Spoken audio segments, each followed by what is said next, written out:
Good evening, and welcome.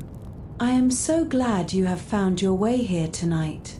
Tonight, we are stepping away from the noise and the rush of the modern world. We are leaving behind the screens, the notifications, and the endless demands of the day. We are traveling back to a time of rhythm, to a world lit only by fire and defined by silence. We are going to walk the stone halls of a medieval monastery, living through a single day in the life of a monk. But before we cross the threshold into the cloister, I would love to know, where are you listening from tonight? And what time is it in your part of the world? It is always a comfort to know that while we may be alone in our rooms, we are together in this shared quiet, connected across oceans and time zones. So, whether you are lying in the dark, eyes heavy with sleep, or just looking for a moment of peace in a chaotic day, know that this moment is entirely yours. The heavy oak doors are opening before us. The air inside is cool and smells of beeswax and old incense. The world outside is fading away. Let us begin. Imagine, for a moment, that you are standing at the gates of a medieval monastery. The year is sometime in the 12th century, though the exact date matters little here. The sun has not yet risen, but the darkness is beginning to soften at the edges, signaling the end of the night and the beginning of a new day. Before you stands a massive wooden door, weathered by centuries, set into walls of grey stone that rise like cliffs toward the slowly lightening sky. Behind that door lies a world entirely apart from the one you know. A world where every hour is measured not by how fast you can hustle, but by prayer. Where silence is not merely absence of sound, but a presence in itself, something you can almost touch. Where the same ancient words have been spoken, sung, and whispered by countless voices for hundreds of years, creating an almost visible tapestry of devotion that hangs in the cold air of the church. You are about to step into a life that most people in the medieval world could scarcely imagine, let alone understand. A life of deliberate simplicity in an age of hardship. This is a life where poverty is a choice in an era where people would do anything to become rich. A life dedicated to something that cannot be seen, touched, or measured by any earthly standard. And yet, paradoxically, it is a life of precise structure, of exacting routine, of hours and minutes accounted for with a rigor that would impress the most demanding of taskmasters. This is the world of the medieval monk, and you are about to enter it completely. What drove men to choose such a life? What could possibly compel someone to leave behind everything they knew, their families, their possessions, even their own names in some cases, to embrace this existence of prayer, work, and silence? To understand the medieval monk, we must first understand that the world beyond these monastery walls was a very different place from our own. It was a world of uncertainty, of violence, of plague and famine and sudden death. Life was often nasty, brutish, and short. Kings rose and fell, armies swept across the land, and for the common person, survival was a daily struggle. The monastery offered something precious and rare: stability, permanence. A pattern that would not change with the seasons of war and peace, famine and plenty. Within these walls, life moved to an ancient rhythm, one that had been carefully designed by Saint Benedict of Nursia in the 6th century and refined by countless generations of monks who followed his rule. It was a rhythm based not on the chaos of the external world, but on something the monks believed was eternal and unchanging: the worship of God. The phrase that defined monastic life was ora et labora. Pray and work. That was all. That was everything. 7, 8 times a day, The monks would gather in the church to sing the psalms and pray the offices. In between these times of communal prayer, they would work with their hands in the fields, their minds in the scriptorium, their hearts in meditation. And all of it, every moment, was meant to be a form of prayer, an offering, a way of making every single hour of every single day into something sacred. The life was hard. Make no mistake about that. The monks rose in the middle of the night and rarely slept more than a few hours at a stretch. They fasted regularly, ate sparingly even on feast days, and lived in conditions that we would consider austere to the point of harshness. They wore the same coarse woolen habit year-round, slept on thin straw mattresses in unheated dormitories, and possessed nothing they could call their own. They spoke rarely, ate in silence, and spent hours each day in prayer that could seem, to the uninitiated, numbingly repetitive. And yet, they chose this life freely. More than that, they fought to preserve it, to perfect it, to pass it on to the next generation. They created, in effect, a complete civilization within the walls of their monasteries, a way of life so comprehensive and so carefully structured that a monk could live his entire adult life, from the day he entered as a novice to the day he died as an elder, and never want for guidance on how to spend a single hour. The horarium, the daily schedule that organized every moment of the monastic day, was the scaffolding upon which this life was built.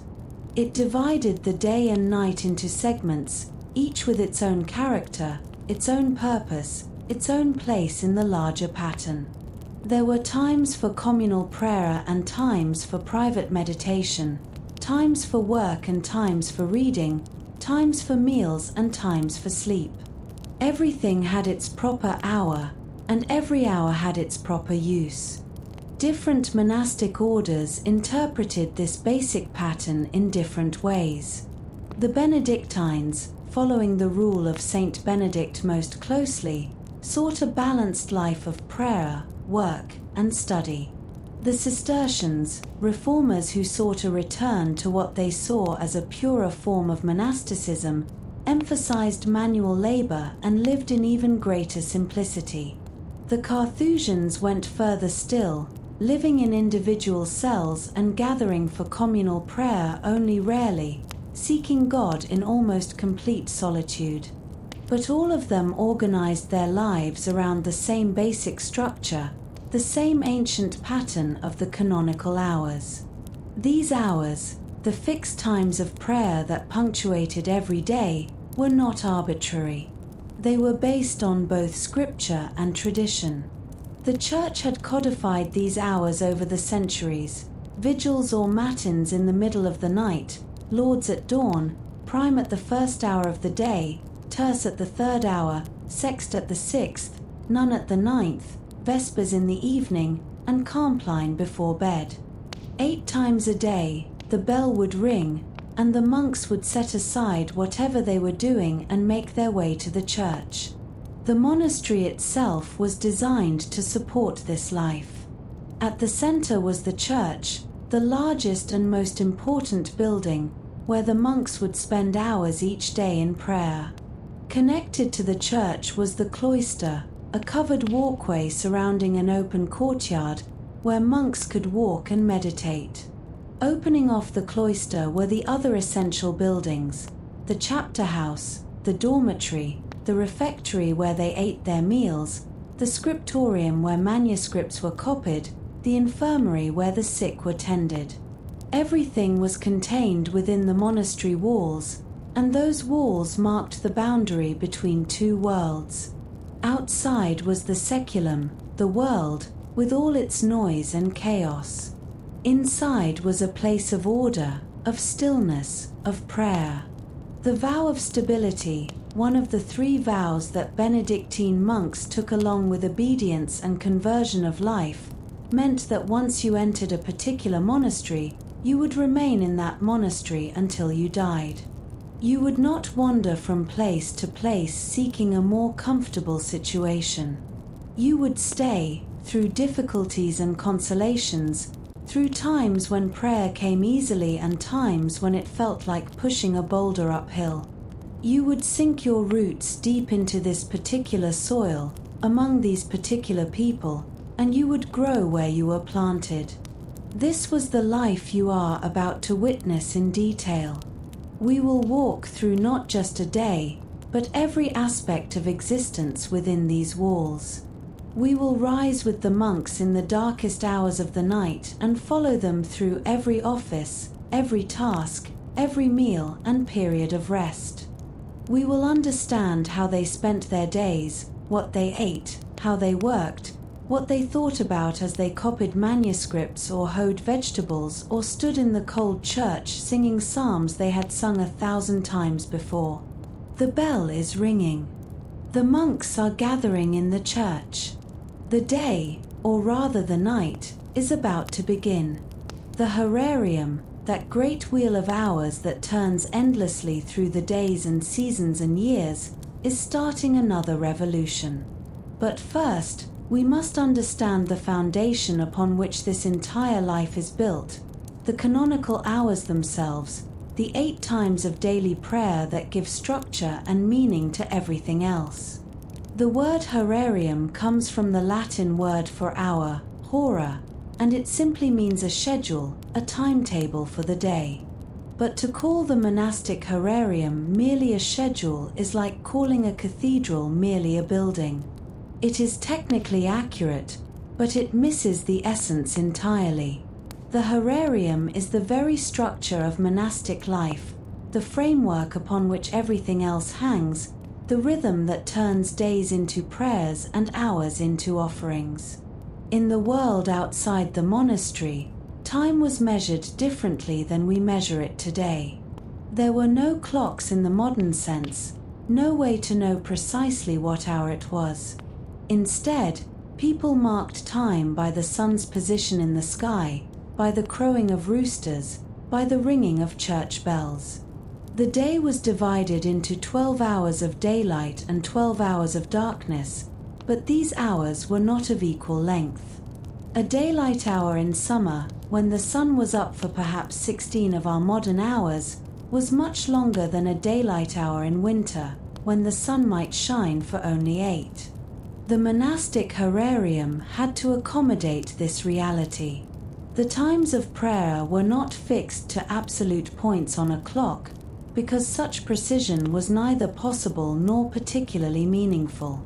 Instead, they were tied to certain natural markers: the middle of the night, the break of dawn, approximately the 3rd hour after sunrise, midday, mid-afternoon, sunset, and the beginning of the night. These were the 8 canonical hours, and they provided a structure that worked regardless of the season. But the horarium was more than just a practical solution to organizing a community's day. It was, in the minds of the monks, a participation in something cosmic, something that transcended the merely human. The Psalms themselves spoke of praising God 7 times a day. 7 times a day I praise you for your righteous laws, says Psalm 119. And elsewhere, at midnight I rise to give you thanks. The monastic horarium was an attempt to fulfill these scriptural injunctions literally, to create a life in which prayer was not something done occasionally, but was the very structure of existence itself. The 8 hours of prayer were called the divine office, or the opus Dei, the work of God. This was the most important work the monks did, more important than copying manuscripts or growing food or any of the other tasks that filled their days. When the bell rang for an office, no matter what you were doing, you stopped. If you were in the middle of writing a word, you left it unfinished. If you were carrying a heavy load, you set it down. Nothing took precedence over the work of God. Each of the 8 hours had its own character, its own theme. Vigils or matins was the great night office, the longest and most demanding. Lauds was the office of praise, welcoming the dawn. Prime was the blessing of the day's beginning. Terce, sext, and none were the little hours, brief pauses for prayer in the morning, at midday, and in the afternoon. Vespers was the cathedral office of the evening, the day's second great service. And Compline was night prayer, the final office before sleep.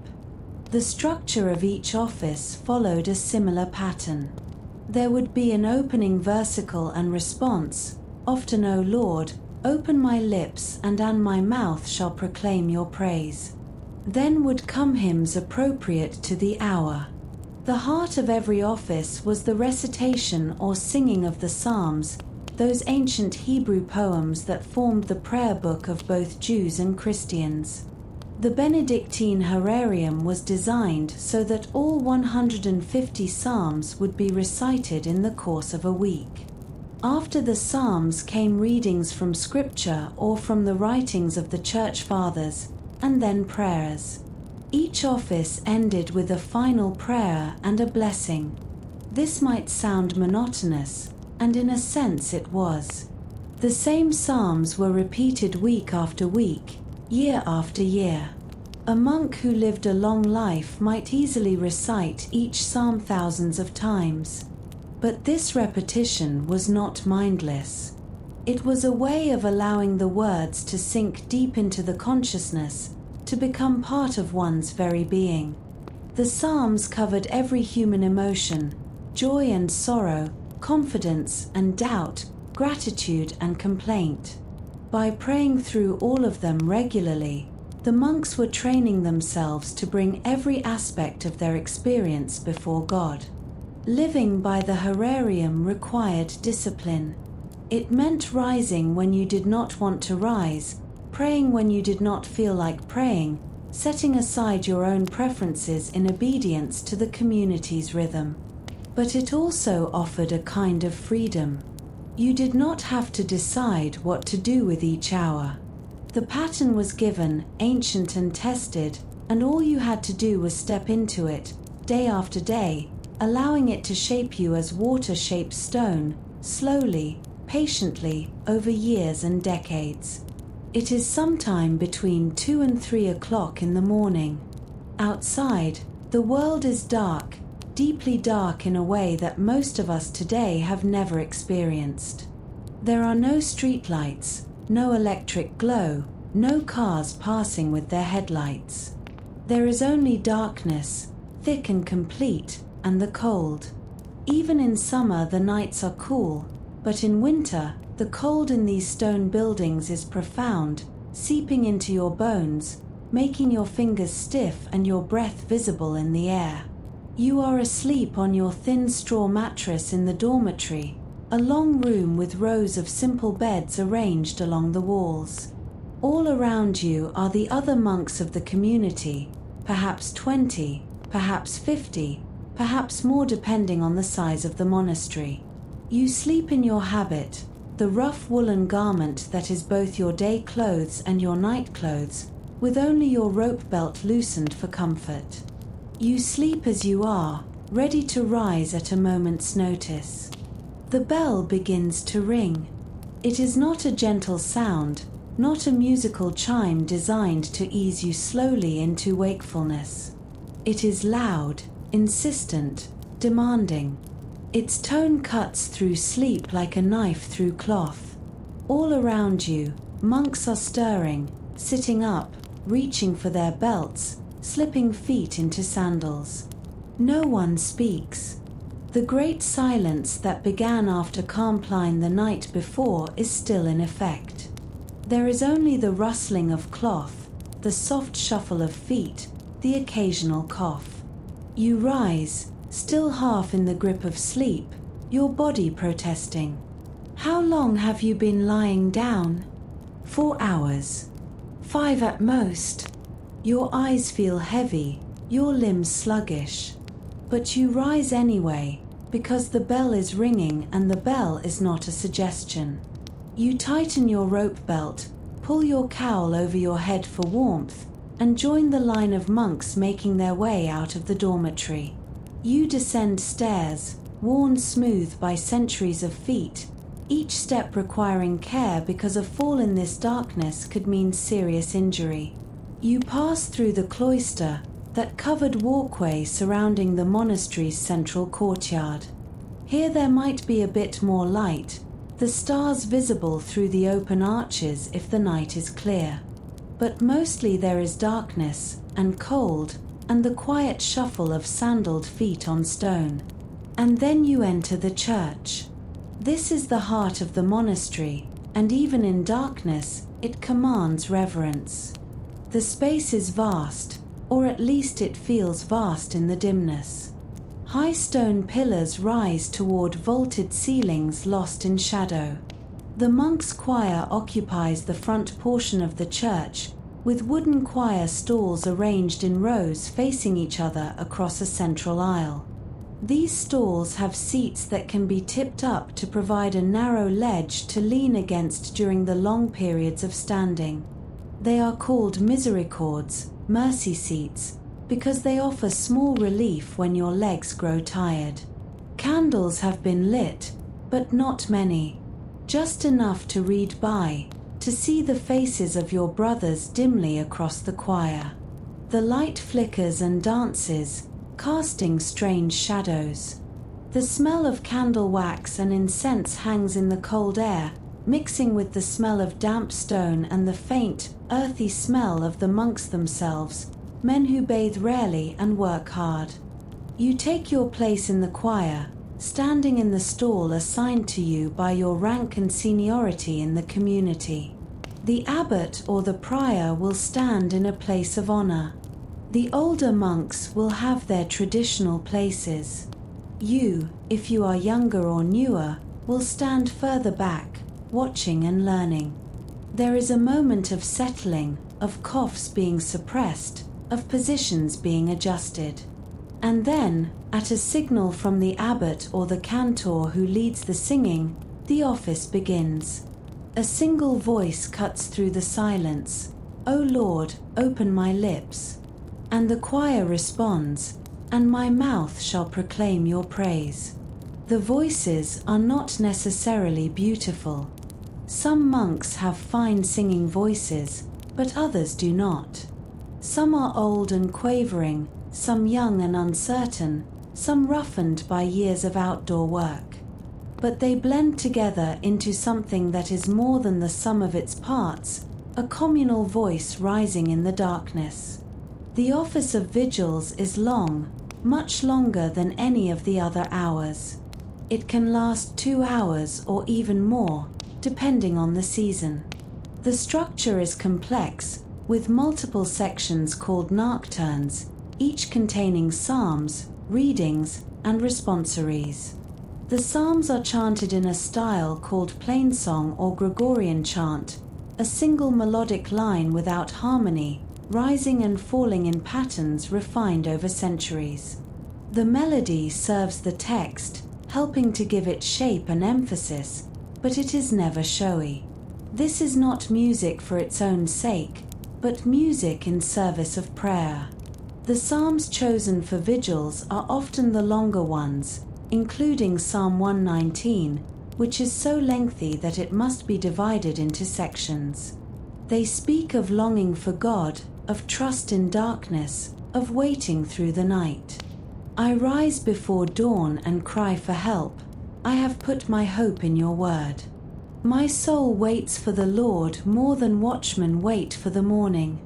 These are the prayers of those who keep vigil, who watch while others sleep. Between the psalms come readings, usually from scripture or from the writings of respected theologians and saints. Someone will step forward to a lectern, and in the flickering candlelight will read in a clear, measured voice. The readings might be from the prophets, from the letters of St. Paul, from the Gospels, from commentaries written by the early church fathers. Everyone else listens in the darkness, standing or leaning on their misericords, allowing the words to wash over them. Your feet grow cold. The stone floor seems to radiate chill upward through your thin sandals. You shift your weight from one foot to the other. Your legs begin to ache from standing. If you are leaning on your misericord, the pressure on your lower back becomes uncomfortable. But you do not sit, except during the readings when sitting is permitted. You stand, and you sing, and you pray. There is something otherworldly about this experience, something that sets it apart from all other hours of the day. To be awake when the world sleeps, to offer praise in darkness, to keep vigil through the coldest hours, this is a work that feels both ancient and eternal. The monks are doing what monks have done for centuries, what they will continue to do for centuries to come. They are participating in a great chain of prayer that stretches back to the earliest desert fathers and forward to the end of time. As the office continues, something subtle may begin to shift in your consciousness. The initial grogginess of waking fades. The discomfort of cold and standing becomes, if not comfortable, at least familiar, something you can carry. The words of the Psalms, repeated so many times that you know them by heart, begin to work on you at a level deeper than conscious thought. You are not thinking about the words so much as allowing them to think you, allowing them to shape your awareness. There are moments of particular beauty.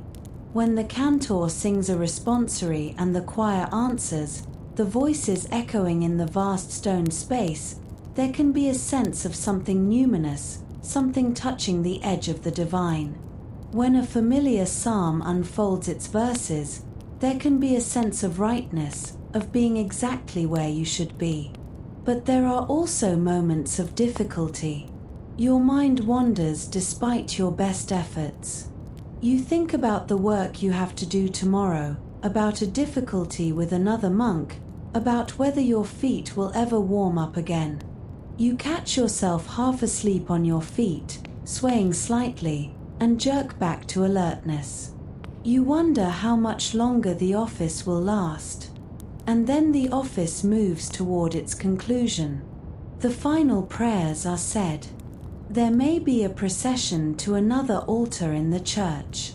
The candles are not extinguished, because Lord's, the next office, will follow very soon, sometimes immediately. But there is a sense of completion, of something accomplished. You have kept vigil through the deepest darkness. You have offered praise when it was hardest to do so. You have participated in the work of God. The night office of vigils is in many ways the defining prayer of monastic life. It is the hardest, the longest, the most demanding. It requires you to rise when every fiber of your being wants to remain asleep, to pray when you are tired and cold. But it is also the office that most clearly marks the monk as someone who has chosen to live differently, to organize life around prayer rather than convenience. In the darkness before dawn, while the world sleeps, the monks are singing. If there has been a break between vigils and lauds, it has been brief. Perhaps 15 minutes, perhaps half an hour, just enough time to visit the necessarium, the communal latrine, or to take a drink of water from the fountain in the cloister. But now the bell rings again, and you return to the choir, to the same stalls, the same cold stone floor, the same flickering candles that have burned lower in their holders. But something has changed. While you have been praying, while you have been standing in the darkness singing psalms and listening to readings, the world outside has been turning toward morning. Through the high windows of the church, if you look carefully, you can see that the darkness is no longer absolute. There is a quality to it now, a thinning, a sense that somewhere beyond the horizon the sun is preparing to rise. The stars, if they were visible earlier, are beginning to fade. The blackness is becoming grey. Lauds means praise, and this office is entirely about praising God for the gift of a new day, for the return of light after darkness, for the victory of dawn over night. It is shorter than vigils, more focused, with an energy that the long night office sometimes lacks. The psalms chosen for lords are psalms of joy and thanksgiving, of trust and confidence. The Lord is my light and my salvation, whom shall I fear? This is the day the Lord has made, let us rejoice and be glad in it. The structure follows the familiar pattern. The opening versicle, the hymn, the psalms chanted antiphonally with the choir divided into two sides, each responding to the other in a rhythm as old as the psalms themselves. The canticle that is always sung at Lauds, the Benedictus, the Song of Zechariah from the Gospel of Luke, Blessed be the Lord God of Israel, for he has visited and redeemed his people. The words speak of light coming into darkness, of the dawn from on high breaking upon us, of being guided into the way of peace. As you sing, as your voice joins with the voices of your brothers, the light continues to grow. It is subtle at first, so gradual that you cannot quite say when you first noticed it, but the windows are no longer dark rectangles in the stone walls. They are showing grey now, and then, if you are watching, a faint tinge of colour, the palest blue, the softest rose. The candles, which were so necessary an hour ago, are becoming less important. Their light is being overtaken by something greater. And then, if the weather is clear and the season is right, you might see it. The first ray of sunlight coming through the eastern windows, touching the stone floor, illuminating the dust motes that hang in the air, transforming everything it touches into gold. It is a moment that never loses its power, no matter how many times you experience it. The sun rises every day. This is not a miracle in the sense of something unusual, but it is a miracle in the deeper sense, a reminder that God's mercies are new every morning, that light conquers darkness, that death does not have the final word. The monks singing Lauds are not thinking of these things consciously, necessarily. They are simply praying the office, following the horarium, doing what they do every day. But the meaning is there nonetheless, woven into the very structure of the prayer, into the choice of psalms and canticles, into the timing that brings this office to its conclusion just as the sun clears the horizon and the new day begins in earnest. When Lauds ends, the great silence is still in effect, but there is a sense of transition. The night is over. The day's work is about to begin. Some monks may remain in the church for private prayer. Others will make their way to the necessary, or to the lavatorium where they can wash their hands and faces in cold water from the stone basin. The washing is brief, practical, not luxurious. A splash of water, a wiping with a rough cloth, and that is all. But it is enough to wake you fully, to prepare you for what comes next. The light is growing stronger now. The monastery is emerging from darkness. You can see the details of the cloister, the columns and arches, the garden in the center with its simple plantings. You can see your brothers' faces clearly for the first time since you rose from sleep. Some look tired, with dark circles under their eyes. Others look serene, even joyful. Most simply look like men who have work to do and are preparing to do it. Lauds has done its work. It has carried you from night into day, from darkness into light. It has been an act of praise, of thanksgiving, of trust that God will provide for this new day as He has provided for all the days that came before. And now, with the sun climbing the sky and the birds beginning to sing in the trees beyond the monastery walls, it is time for the next office, the next turn of the great wheel of prayer. Prime takes its name from the Latin prima, meaning first. It is the first hour of the daylight, corresponding roughly to 6 o'clock in the morning, though as with all the hours, the exact time varies with the season. This is a shorter office than vigils or lauds, more businesslike in character. Where lauds was about praise and celebration of the light, prime is about dedication, about offering the coming day's work to God, about asking for blessing and protection in all that is to be done. The monks gather once again in the choir. By now, several hours have passed since you first rose from your bed. You have prayed for perhaps 3 hours or more, with only brief breaks. Your body is tired in a way that is different from the tiredness of waking in the night. That was the heaviness of interrupted sleep. This is the fatigue that comes from standing, from singing, from holding your attention on prayer for an extended period. Your voice may be hoarse, your legs may ache, but the office must be prayed, and so you take your place once more. Prime begins with the usual opening, the hymn, the psalms. The psalms for prime often speak of seeking God's guidance, of walking in His ways, of committing your work to the Lord.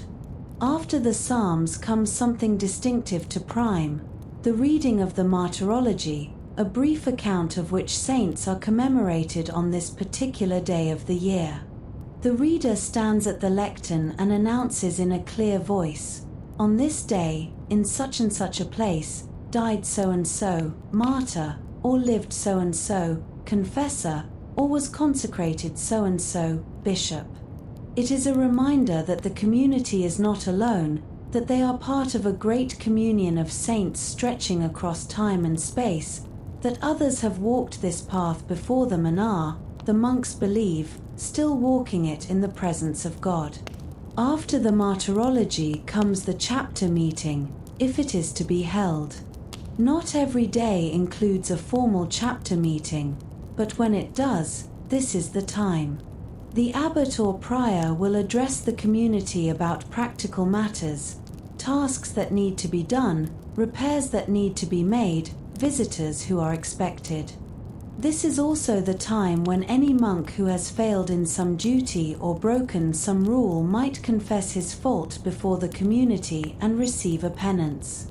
The confessions are usually minor things: arriving late to an office, breaking something through carelessness, speaking when silence should have been kept. The penances are equally minor: saying extra prayers, performing some humble task, fasting from a meal. The chapter meeting is brief. The abbot does not waste words, and the monks listen attentively. There is a sense of everyone knowing their place, their role, what is expected of them. When the business is concluded, the office of prime continues with prayers for the day, prayers for the work that is about to begin, prayers that all may be done for the glory of God and the good of the community.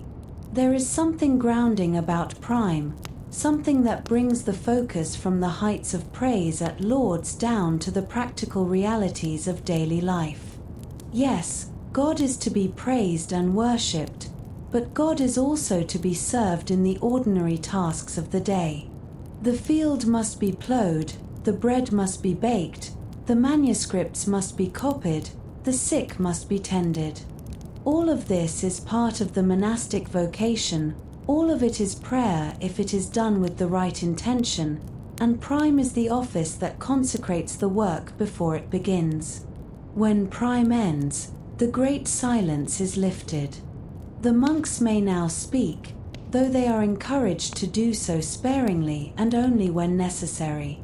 Idle conversation, gossip, laughter for its own sake, these are still discouraged. But you can ask a question about a task, coordinate with another monk about some work that needs to be done together, receive instruction from a superior.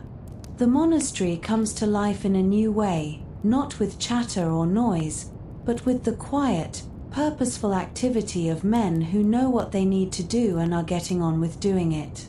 Some monks will go to the refectory for a light breakfast, though in many monasteries, especially those following the strictest interpretation of the rule, there is no breakfast as such. The first meal of the day will not come until midday. Others will go directly to their assigned tasks. If you are a field worker, you will head out to the gardens or the farm.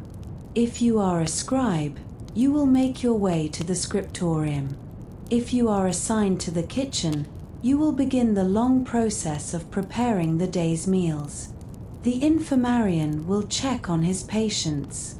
The guest master will see to any travelers who stayed the night. The sacristan will prepare the church for the next office. The day has truly begun. The sun is well up now, the light is full and clear. The morning cold is beginning to ease, though in winter it may take hours before you can truly say you feel warm. But the work is there, waiting, and the rule says that idleness is the enemy of the soul. So you take up your tools, whatever they may be, and you begin.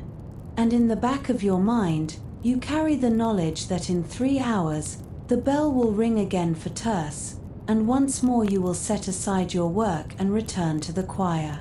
These 3 offices, terce at the 3rd hour, sext at the 6th hour, and none at the 9th hour, are called the little hours. They are brief, much shorter than the major offices of vigils, lauds, vespers, and compline. Each takes perhaps 15 or 20 minutes, no more. But their brevity does not diminish their importance. They are the pauses that punctuate the working day, the moments when the monks step back from their labor to remember why they labor, to reorient themselves toward God, to break the rhythm of work before it becomes all-consuming. Terce comes at mid-morning, at what would be roughly 9 o'clock by our reckoning. You have been working for perhaps 2 or 3 hours by now. If you are in the fields, you have been digging or planting or weeding. If you are in the scriptorium, you have been carefully forming letters on parchment, your hand cramping slightly, your eyes straining in the light. If you are in the kitchen, you have been kneading bread, stirring pots, tending fires. Whatever your task, you have fallen into the rhythm of it, your body moving almost automatically, your mind free to wander or to pray or simply to focus on the work itself. And then the bell rings. It is a sound that interrupts, that calls you away from what you are doing. If you are in the middle of a row in the garden, you do not finish the row first.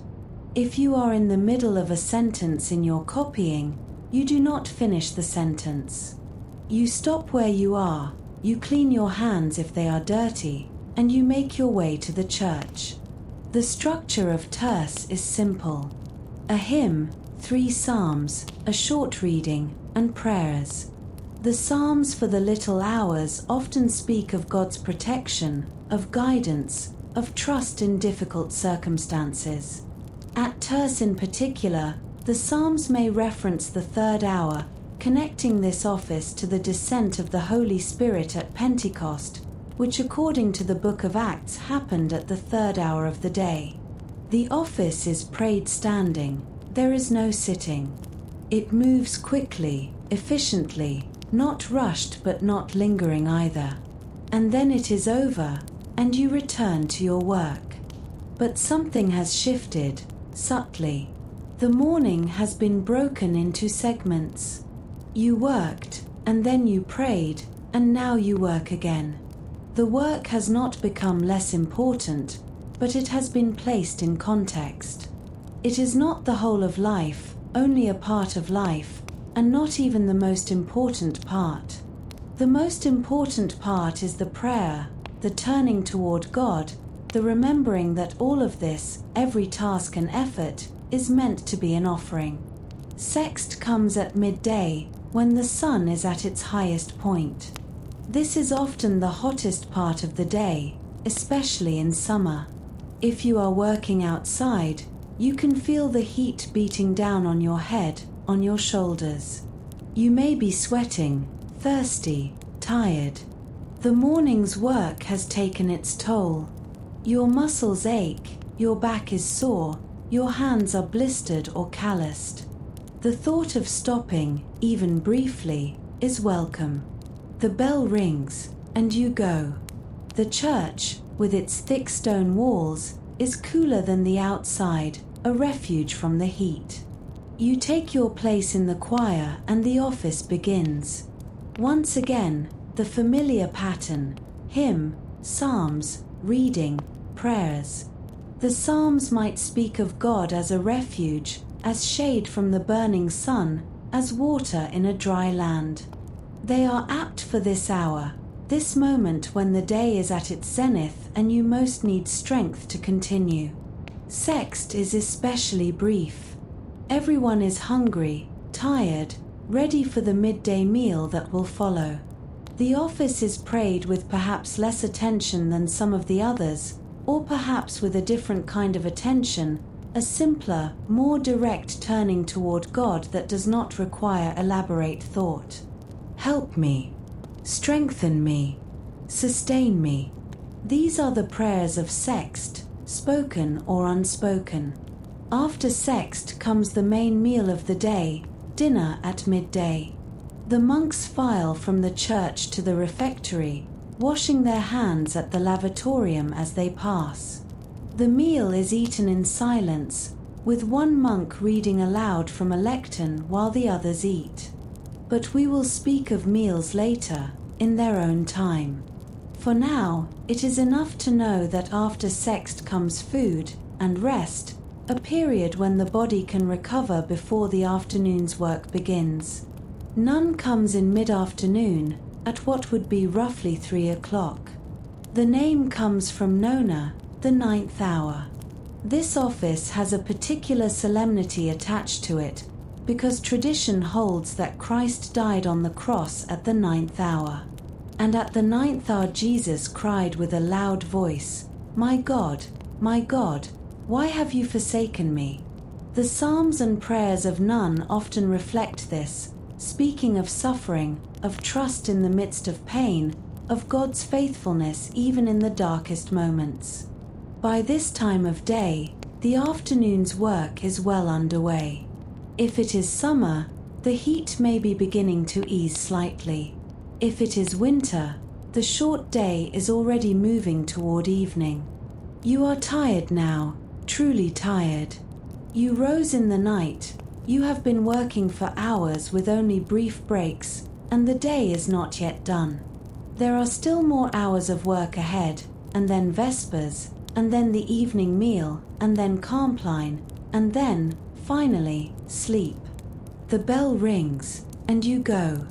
Your feet carry you to the church almost without thought.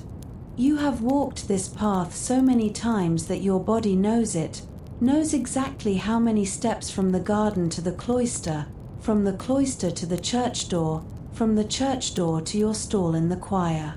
You take your place, you stand, and you pray. The little hours are sometimes dismissed as minor, as less important than the great offices.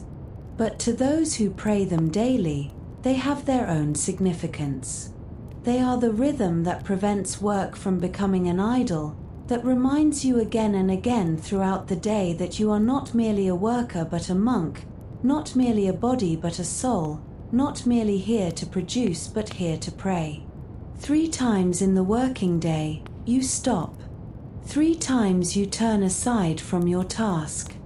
3 times you stand before God and acknowledge that He is Lord, not your work, not your achievement, not your productivity. And then you return to your labor, refreshed not in body perhaps, but in spirit. The work continues, the afternoon moves toward evening, and soon enough the bell will ring again, this time for vespers, the great evening office that marks the day's turning toward night. Vespers is the cathedral office of the evening, second in solemnity and length only to vigils. The name comes from Vesper, the evening star, which in ancient times was one of the markers of day's end. This is the office that stands as a counterpoint to Lauds. Where Lauds celebrated the coming of light, Vespers marks its departure. Where Lauds was about beginning, Vespers is about completion. The day's work is done, or nearly done. The sun that rose with such promise this morning is now setting in the west. The cycle is turning once again toward darkness, toward rest, toward the mystery of night. The monks gather in the church as the light outside begins to fail. Depending on the season, Vespers might be prayed in full daylight in summer or in near darkness in the depths of winter. The time is not fixed by the clock but by the sun's position, and the sun cares nothing for human convenience. When it sets, Vespers is prayed, whether that is early or late. There is something different about Vespers, something that sets it apart from even the other major offices. Perhaps it is the quality of the light, that golden hour when everything seems to glow. Perhaps it is the sense of completion, of things accomplished, of a day lived.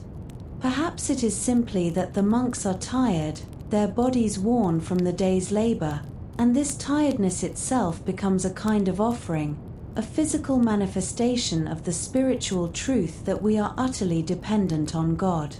The office begins with the lighting of the lamp, or in some monasteries, multiple lamps. This is done ceremonially, with reverence, while a verse is sung, "O Lord, come to my assistance. O God, make haste to help me." The light is kindled as the natural light fades, a reminder that God is light, that even in darkness there is no darkness for him. The flames flicker and dance, just as they did at vigils, but now they are not fighting against the night but welcoming it, acknowledging it, preparing for it. The hymn for Vespers is often particularly beautiful, one of the ancient office hymns that has been sung at this hour for centuries. The words speak of the day's end, of thanksgiving for blessings received, of prayers for protection through the coming night. The melody is simple but haunting, designed to be sung by monks whose voices are tired from a day of labor and multiple offices. Then come the Psalms of Vespers, 5 of them, longer and more elaborate than the 3 Psalms of the Little Hours. These are not the same psalms every day. The selection rotates through the week, ensuring that a wide range of the Psalter is covered. But certain psalms are particularly associated with Vespers.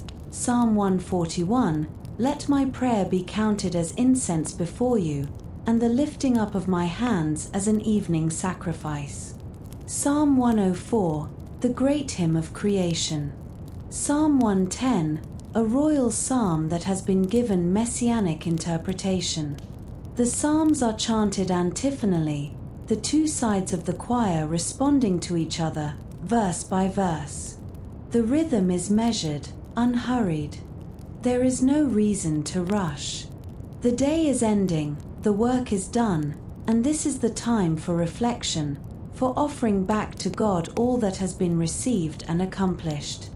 Each verse is a prayer, each phrase an acknowledgement of God's sovereignty and goodness. After the Psalms comes the little chapter, a brief reading from Scripture, just a verse or 2.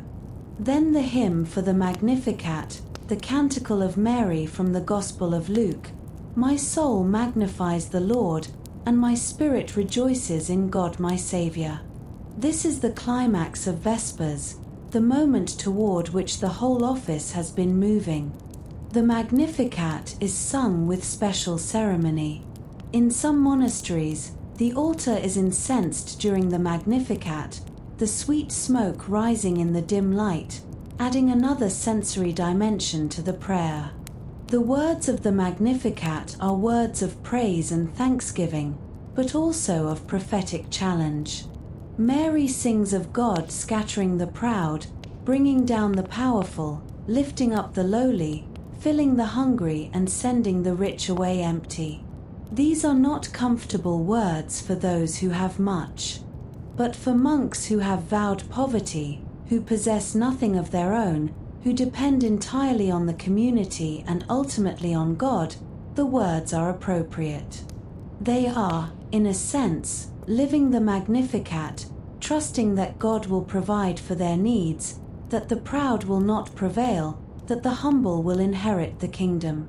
As the Magnificat is sung, as the incense rises, as the light continues to fail outside and the candles become more important inside, there is a sense of the day gathering itself into this moment, this prayer, this offering. Everything that has happened since you rose in the night for vigils, all the work and prayer and ordinary living, it is all being gathered up and presented to God. Accept this offering, the office seems to say. Accept this day with all its imperfections and failures and small successes. Accept us as we are, tired and sinful and struggling, but trying, always trying, to live according to your will. The office continues with intercessions, prayers for the church, for the world, for the community itself, for the sick and the dying, for all who need God's mercy. The prayers are simple, direct, the language unadorned. This is not the time for eloquence but for honesty, for laying before God the real needs of real people. The monks pray for their benefactors, those who support the monastery with gifts and donations. They pray for the local people, the villagers and farmers who look to the monastery for spiritual guidance and practical help. They pray for the poor, the travelers, all who are in need. And then the final prayer, and the blessing, and Vespers is over. The monks remain standing for a moment in the dimness, the candles burning low, the incense fading.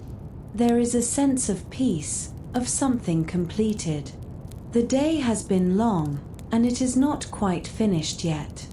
There is still the evening meal to come, and then Compline. But Vespers has marked the major turning point. The work is done. The day is closing. Soon there will be sleep. After Vespers comes the evening meal, eaten in the same silence as the midday dinner, with the same readings from the lectern. The meal is simple, lighter than dinner. Perhaps some bread, some cheese, some vegetables from the garden, a cup of weak beer or watered wine. The monks eat slowly, gratefully, conscious that this food is a gift, that many in the world outside these walls go to bed hungry while they have enough. When the meal is finished, there may be a brief period of time for personal needs, for washing, for visiting the necessarium one last time before the long night ahead.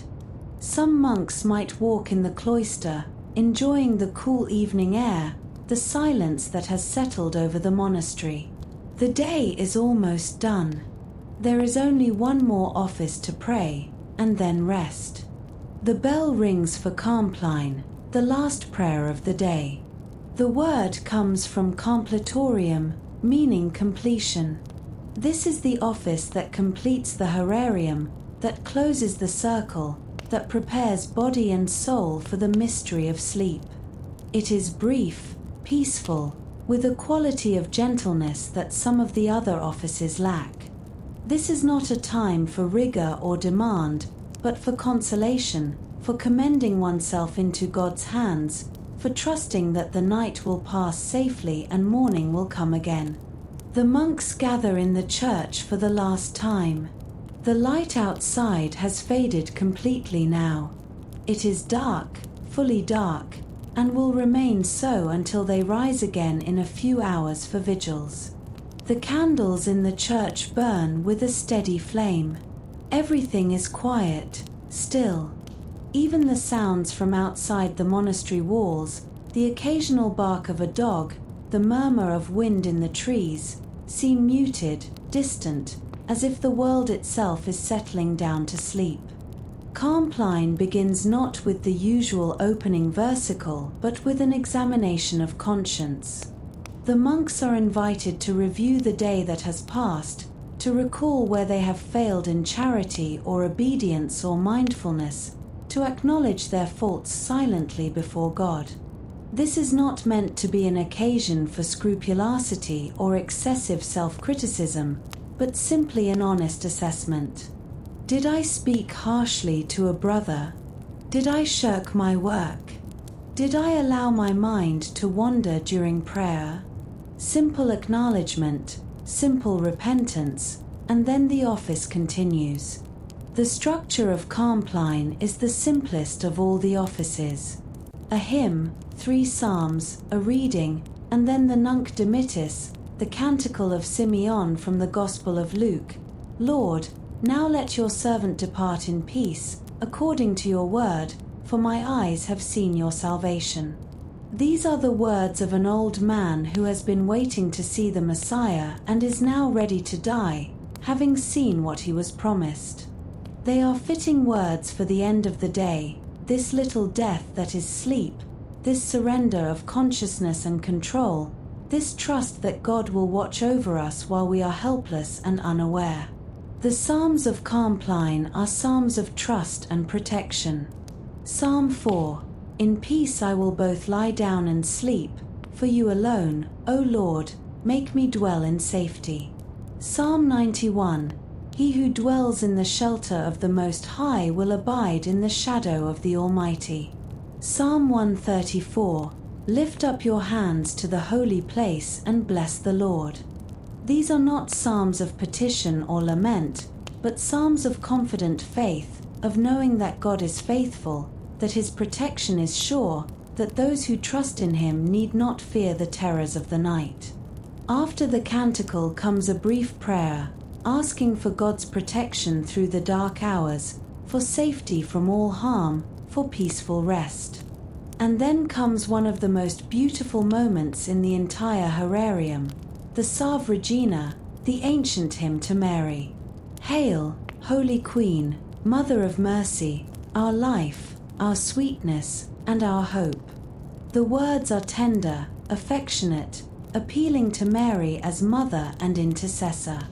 The melody, when sung in Gregorian chant, has a haunting quality, something that lingers in the mind and heart long after the final note has faded. After the Salve Regina, the abbot or prior sprinkles the monks with holy water, walking among them as they stand in their stalls. The water is cold, a few drops touching your face, your hands, your habit. It is a reminder of baptism, of cleansing, of belonging to God. It is a simple gesture but profound in its symbolism. You are not just a tired man going to bed, but a baptized Christian, marked as belonging to Christ, protected by his promises. And then the final blessing, and Compline is over. But unlike the other offices, when Compline ends, something new begins, the great silence. From the moment the blessing is pronounced until after prime the following morning, no monk is to speak unless there is a genuine emergency. No words, no conversation, no questions asked or answered. The monastery becomes a house of silence, where the only sounds are the shuffle of feet, the rustle of cloth, perhaps a distant owl calling or the wind moving through the trees. The monks file out of the church in perfect quiet. They walk through the darkened cloister, up the stairs to the dormitory. There is no candlelight to guide them now except perhaps one small lamp left burning. They navigate by memory, by the sense of the walls and doorways, by the sound and presence of the brothers ahead and behind them. They reach their beds, their simple straw mattresses, and they lie down, still wearing their habits, still clothed and ready to rise when the bell calls them in a few short hours. Some fall asleep immediately, exhausted by the long day and the multiple wakings. Others lie awake for a time, reviewing the day, praying silently, simply resting in the darkness and quiet. The dormitory is not completely silent. There are the sounds of breathing, deep and regular, perhaps a snore from an older monk, the settling of the building, the creak of old wood and stone. But these sounds do not disturb the great silence. They are part of it, the natural sounds of a house at rest, of men sleeping in peace. You lie on your mattress, feeling the tiredness in your bones, the ache in your muscles. The straw rustles beneath you as you shift to find a comfortable position. The wool of your habit is rough against your skin, but familiar, comforting in its own way. You close your eyes. You may pray a final silent prayer, commending yourself to God's care. Or you may simply let go, allowing sleep to come, trusting that when you wake in the night, as you surely will, to the sound of the bell ringing for vigils, you will rise again and begin the cycle once more. Compline is called night prayer, but it is more than that. It is the hinge between one day and the next, the moment of surrender, the acknowledgement that we are not in control, that we must let go and trust. For these monks, it is the end of the horarium, the completion of the cycle. But it is also the beginning, because in a few hours the bell will ring, and they will rise in darkness, and the great wheel will turn again, as it has turned for centuries, as it will turn, God willing, for centuries more. To live by the horarium, to pray the 8 canonical hours day after day, year after year, is to inhabit a world that most people cannot imagine. It is to organize one's entire existence around something that produces nothing, at least nothing that can be measured or sold or stored. Prayer does not plow fields or bake bread or earn money. It does not build walls or copy manuscripts or heal the sick. Those things must also be done, and the monks do them, but the prayer comes first. Always, the prayer comes first. This can be difficult for people to understand, even people who are themselves religious. Prayer is often seen as something you do in addition to the real work of life, a supplement, an extra. You work, you raise a family, you manage your affairs, and then, if you have time and inclination, you pray. But for the monk, this ordering is reversed. You pray, and then, in between the times of prayer, you work. The prayer is not the extra. The prayer is the center, and everything else revolves around it. The constant repetition of the offices can seem, from the outside, numbing, mind-deadening, a way of turning human beings into automatons who simply recite words without thought or feeling. And it is true that the monks recite the same psalms week after week, that the structure of the offices is unchanging, that the very familiarity of the words can lead to a kind of autopilot, where your mouth forms the syllables while your mind is elsewhere. But those who live this life, who persist in it through years and decades, often report something different. They speak of the Psalms becoming part of them, sinking into their consciousness at a level deeper than intellectual understanding. They speak of phrases from the offices surfacing in their minds at odd moments during the workday, offering comfort or guidance or simply a sense of connection to something larger. They speak of the rhythm itself as a form of prayer, a way of keeping time with God, of participating in the eternal liturgy that the Church believes is always being offered before the throne of heaven. There is a difference between vain repetition, which Christ warned against, and holy repetition, which is the practice of every contemplative tradition. Vain repetition is mindless, mechanical, an attempt to manipulate God through the sheer volume of words. Holy repetition is something else. It is the repetition of a child saying "I love you" to a parent, not because the words are new but because the love is real. It is the repetition of waves on a shore, each one unique and yet each one part of the same eternal motion. It is the repetition of the heart beating, the lungs breathing, the rhythms that sustain life itself. The monks are not trying to say something new in every office. They are trying to be present, to show up, to offer themselves and their time to God regardless of how they feel. Some days the prayer comes easily.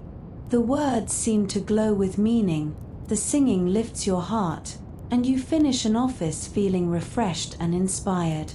Other days, Perhaps most days, the prayer is simply duty. You are tired, distracted, bored, and the words seem to fall into an empty void. But you pray anyway, because the prayer is not about you and your feelings.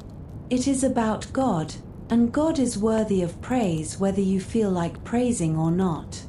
Over time, over years, this practice shapes a person. The constant turning toward God 8 times a day, every day, creates a kind of orientation, a default setting of the soul. The monk learns to bring every experience, every emotion, every thought before God, not because he is particularly holy, but because he has practiced doing so for thousands of hours. The horarium becomes internalized, so that even when he is working in the garden or copying a manuscript, part of his mind is still praying, still aware of the presence of God, still moving in the rhythm established by the offices. This is what the tradition calls contemplation, though the word can be misleading. It does not mean achieving some exalted mystical state or having visions or experiencing ecstasies, though some monks do report such things. For most, contemplation is simpler and more ordinary. It is the sense of God's presence that becomes habitual through constant practice. It is the peace that comes from living in accordance with a rhythm larger than yourself. It is the gradual transformation that happens when you pray the Psalms so many times that you begin to see the world through their lens, to understand your own life in terms of their poetry, to find your own voice joining with the voice of Israel at prayer. The horarium also creates community in a way that is different from other forms of human association. The monks pray together, but they do not choose when or what to pray. They do not gather because they feel like it, or because the prayer happens to suit their personal taste or spiritual need at that moment. They gather because the bell rings, because the rule requires it, because this is what they have vowed to do. And in that very lack of choice, in that submission to a common rhythm, something emerges that is more than the sum of individual devotions. When you stand in the choir with your brothers, some of whom you like and some of whom you find difficult, some of whom are saints and some of whom are thoroughly ordinary struggling human beings like yourself, and you join your voice with theirs in singing the Psalms, you are participating in something ancient and communal. You are praying not just as an individual but as part of the body of Christ, as a member of a community that stretches across space and time. The monk standing next to you now will die someday, but another will take his place, and the prayer will continue. You yourself will die, and another will stand in your stall, and the prayer will continue. The offices do not depend on any individual. They are larger than any of us, and that is part of their power. Living by the horarium is demanding, certainly. It fragments the day, interrupts work, requires discipline even when discipline is the last thing you feel capable of. But it also offers something that is increasingly rare in any age, a structure that is given rather than chosen, a rhythm that is received rather than constructed, a way of life that does not depend on your figuring everything out for yourself. The horarium is not perfect. It was designed by human beings and reflects their limitations and biases.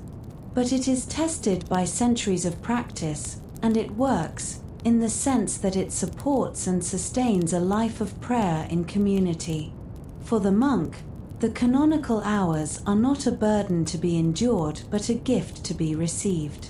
They are the bones that give shape to the day, the lattice on which everything else grows, the river that carries him from morning to night and from night to morning again.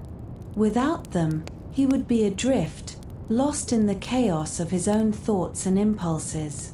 With them, he has a path, a way, a pattern that he can trust even when he cannot see where it is leading. The horarium is the heartbeat of monastic life, and now that we have followed it through all its hours, from vigils in the deep night to compline at day's end, we are ready to turn our attention to the other half of the monastic vocation, the work. The phrase ora et labora, pray and work, is often used to summarize the Benedictine life, and we have seen the ora, the prayer. Now we turn to the labora, the work.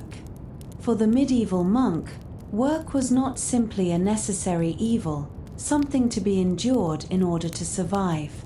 It was, rather, a form of prayer in itself, a way of participating in God's creative activity, a means of serving the community and ultimately serving God. The rule of Saint Benedict is explicit about the importance of manual labor. Idleness is the enemy of the soul, Benedict writes.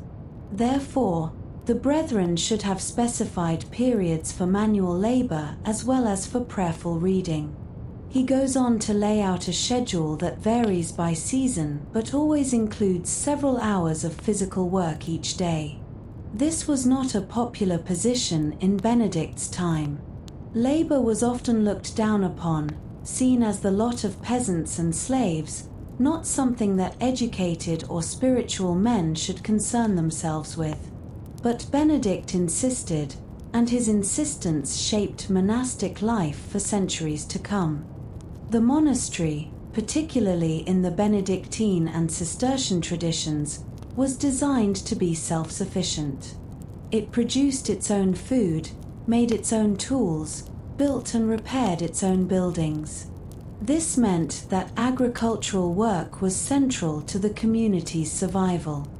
Fields had to be plowed and planted, crops had to be tended and harvested, animals had to be fed and cared for.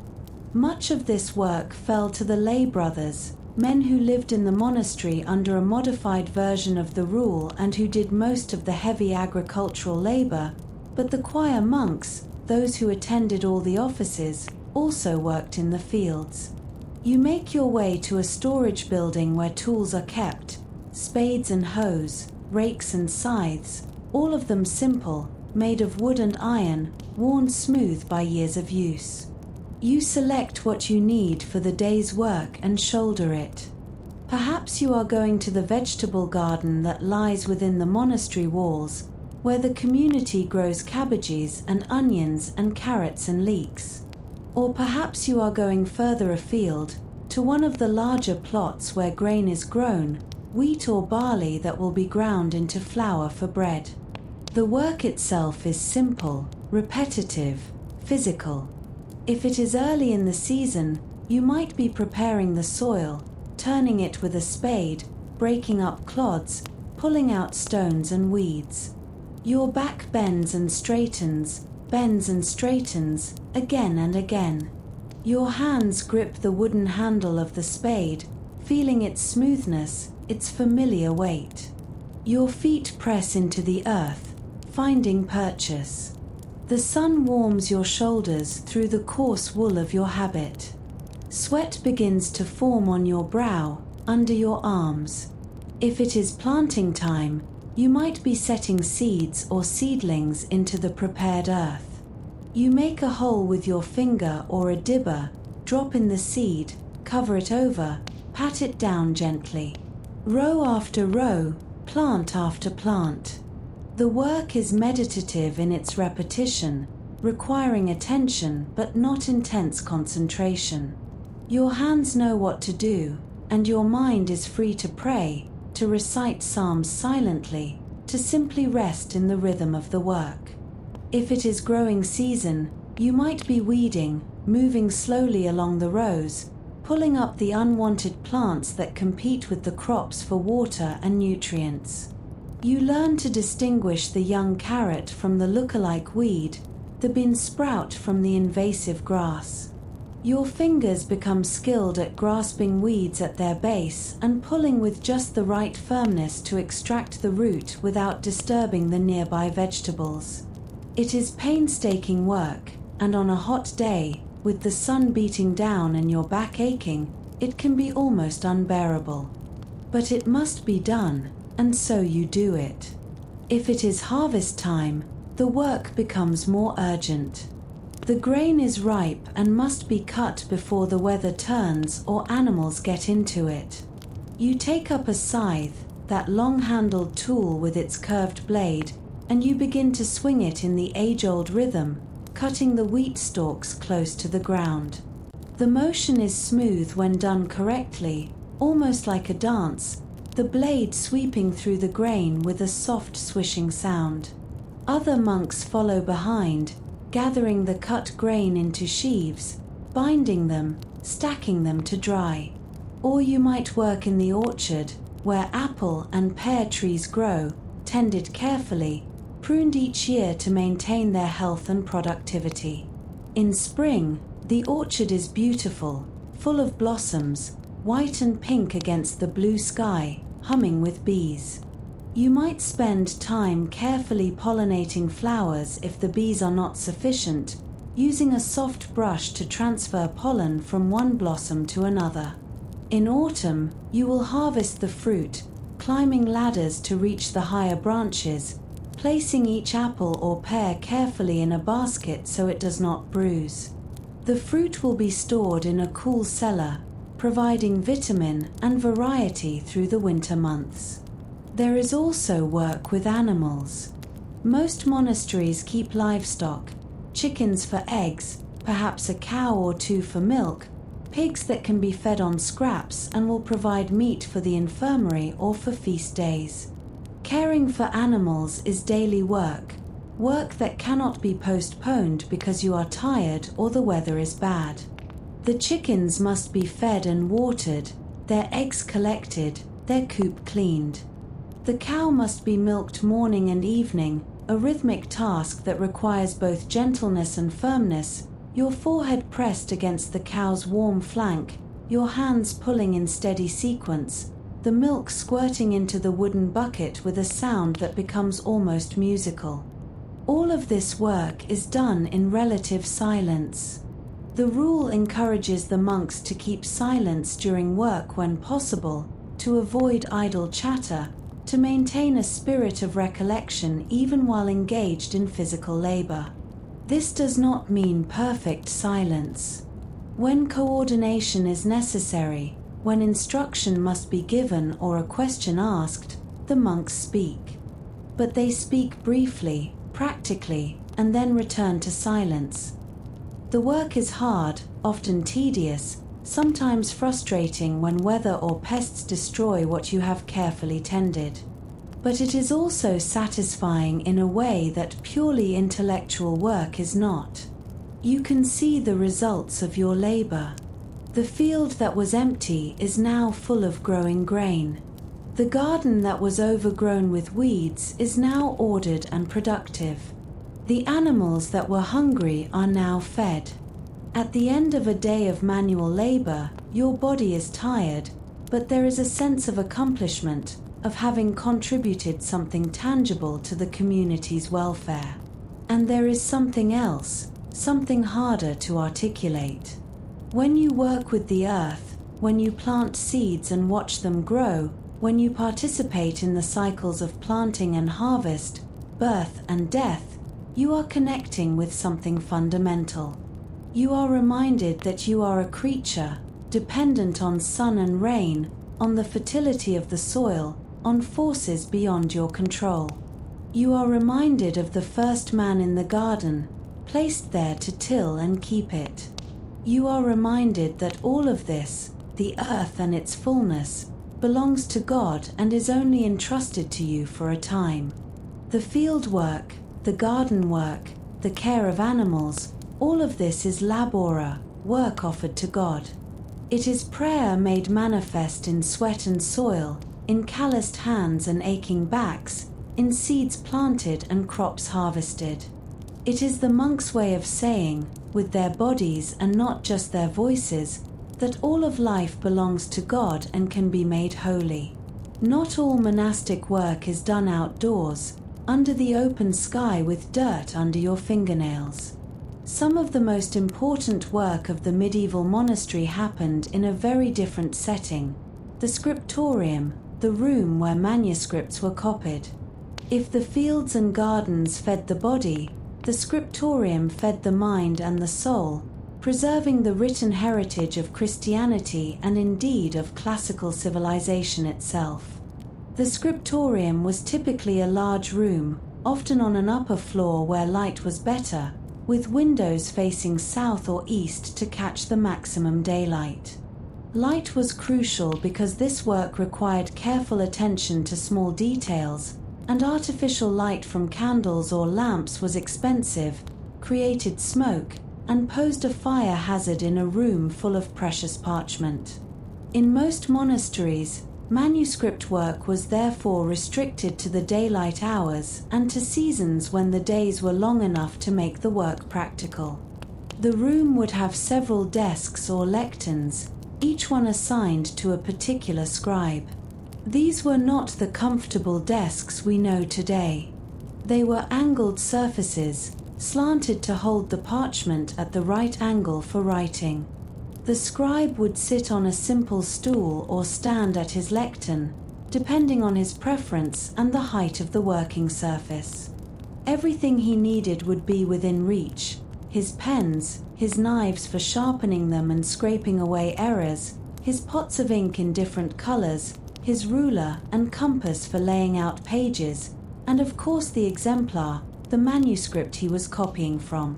You enter the scriptorium after prime, perhaps having been assigned to copying work for the day. You take your place at your designated lectern. Before you is the parchment you are working on, the sheet of carefully prepared animal skin that will receive the text. You have already ruled it, using a lead point or a fine stylus to mark the lines that will keep your writing straight and even. You have pricked tiny holes along the edges to guide the ruling, creating a grid that is visible to you but will not interfere with the final appearance of the page. The exemplar sits nearby, propped open to the page you are copying.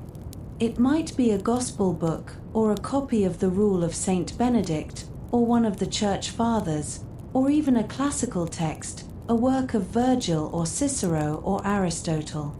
The monastery is not only preserving Christian writings but also the learning of the ancient world, copying and recopying these texts so that they will not be lost. You pick up your pen.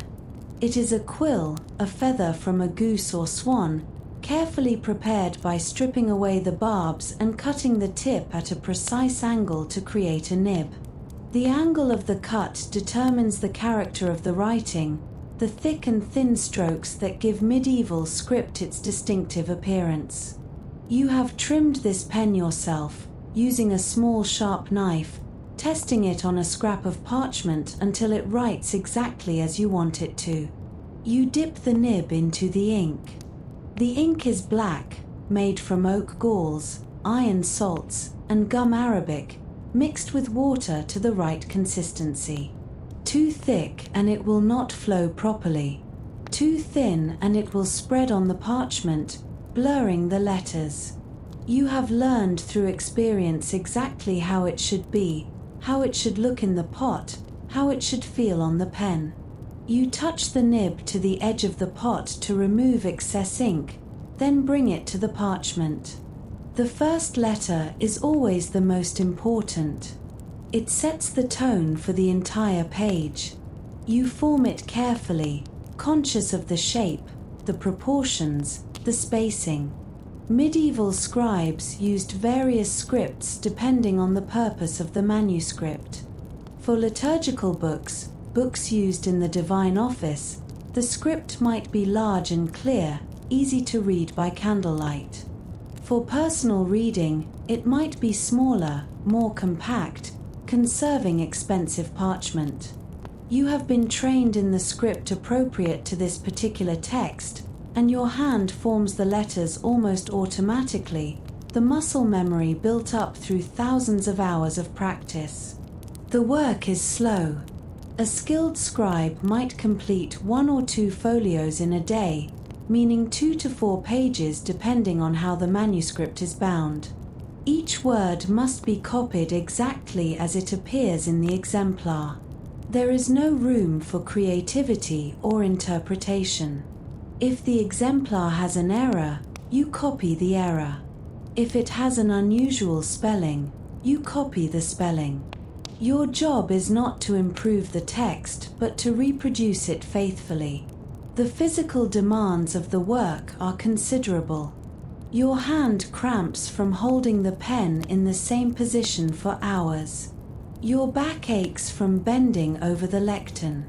Your eyes strain from the close work, from distinguishing similar letters, from reading script that may itself be difficult or damaged. In winter, the cold is intense. Your fingers become stiff, making it hard to control the pen.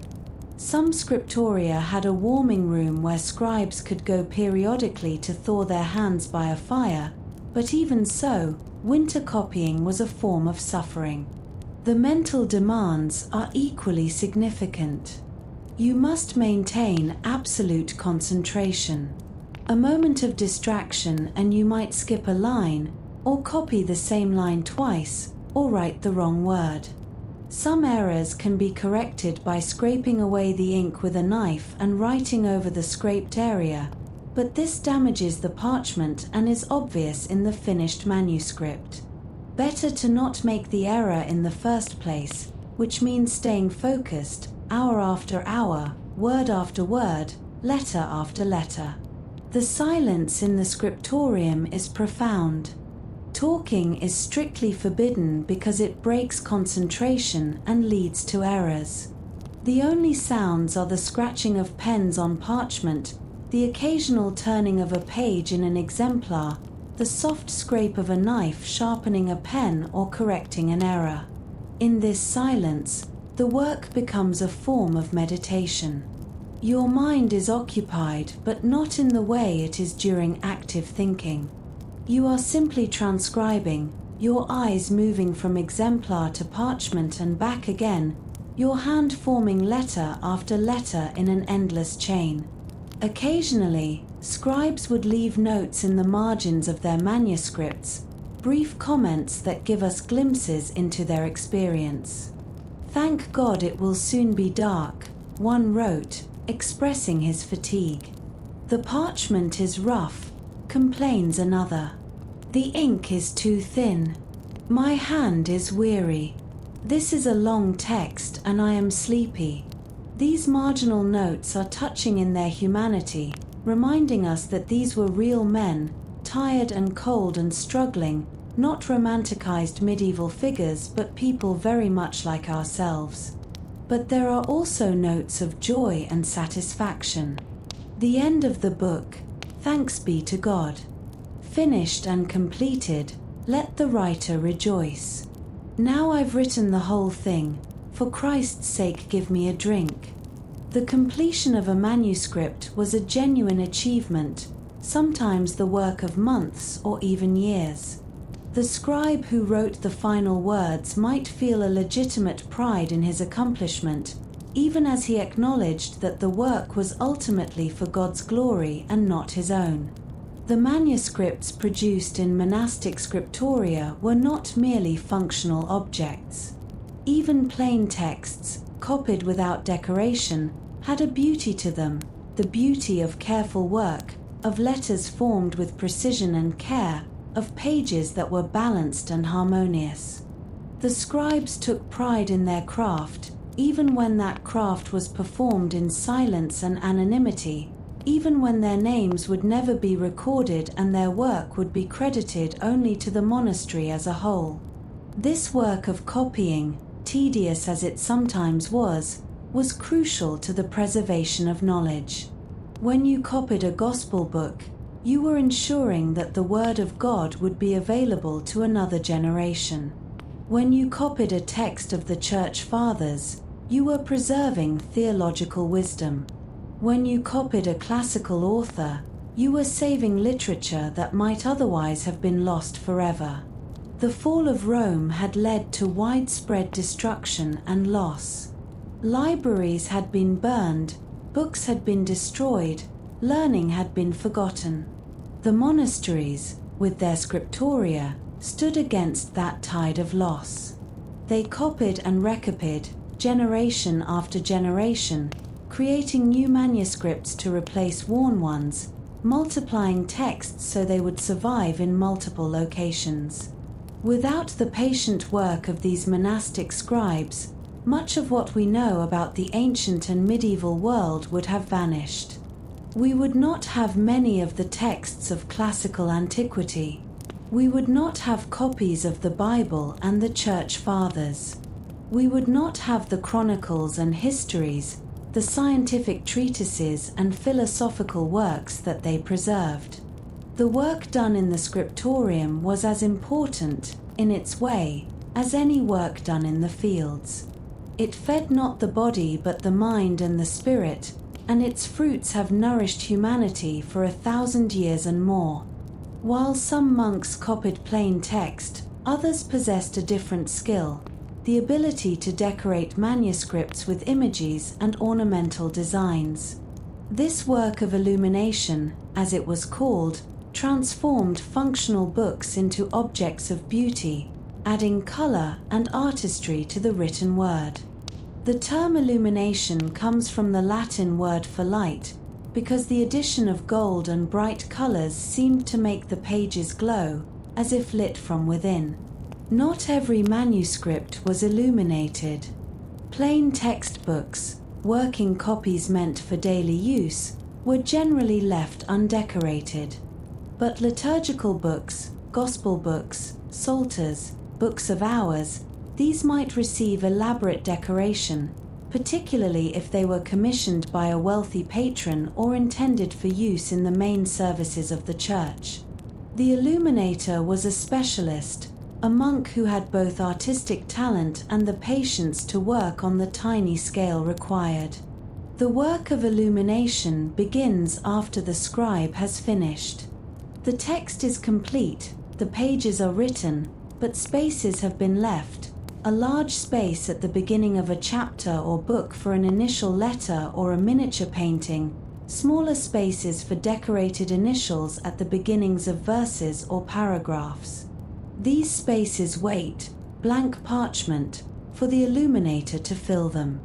The illuminator works at his own desk in the scriptorium, or sometimes in a separate area where his materials, which are more complex than those of the scribe, can be kept organized. Before him are pots of pigments in various colors, red from cinnabar or red lead, blue from lapis lazuli or azurite, green from verdigris or malachite, yellow from orpiment or saffron. These pigments are ground to fine powder and mixed with binding agents, egg white or gum arabic, to create paint that will adhere to the parchment. Some of these pigments are precious, imported from distant lands at great expense. Lapis lazuli, which produces the most brilliant blue, comes from Afghanistan. It is literally worth its weight in gold, and illuminators use it sparingly, reserving it for the most important elements: the robes of the Virgin Mary, the heavenly sky in scenes of the Apocalypse, the decorative borders of the most elaborate pages. Other colors are more readily available, made from local materials or easily obtained substances, but even these require knowledge and skill to prepare correctly. Then there is gold.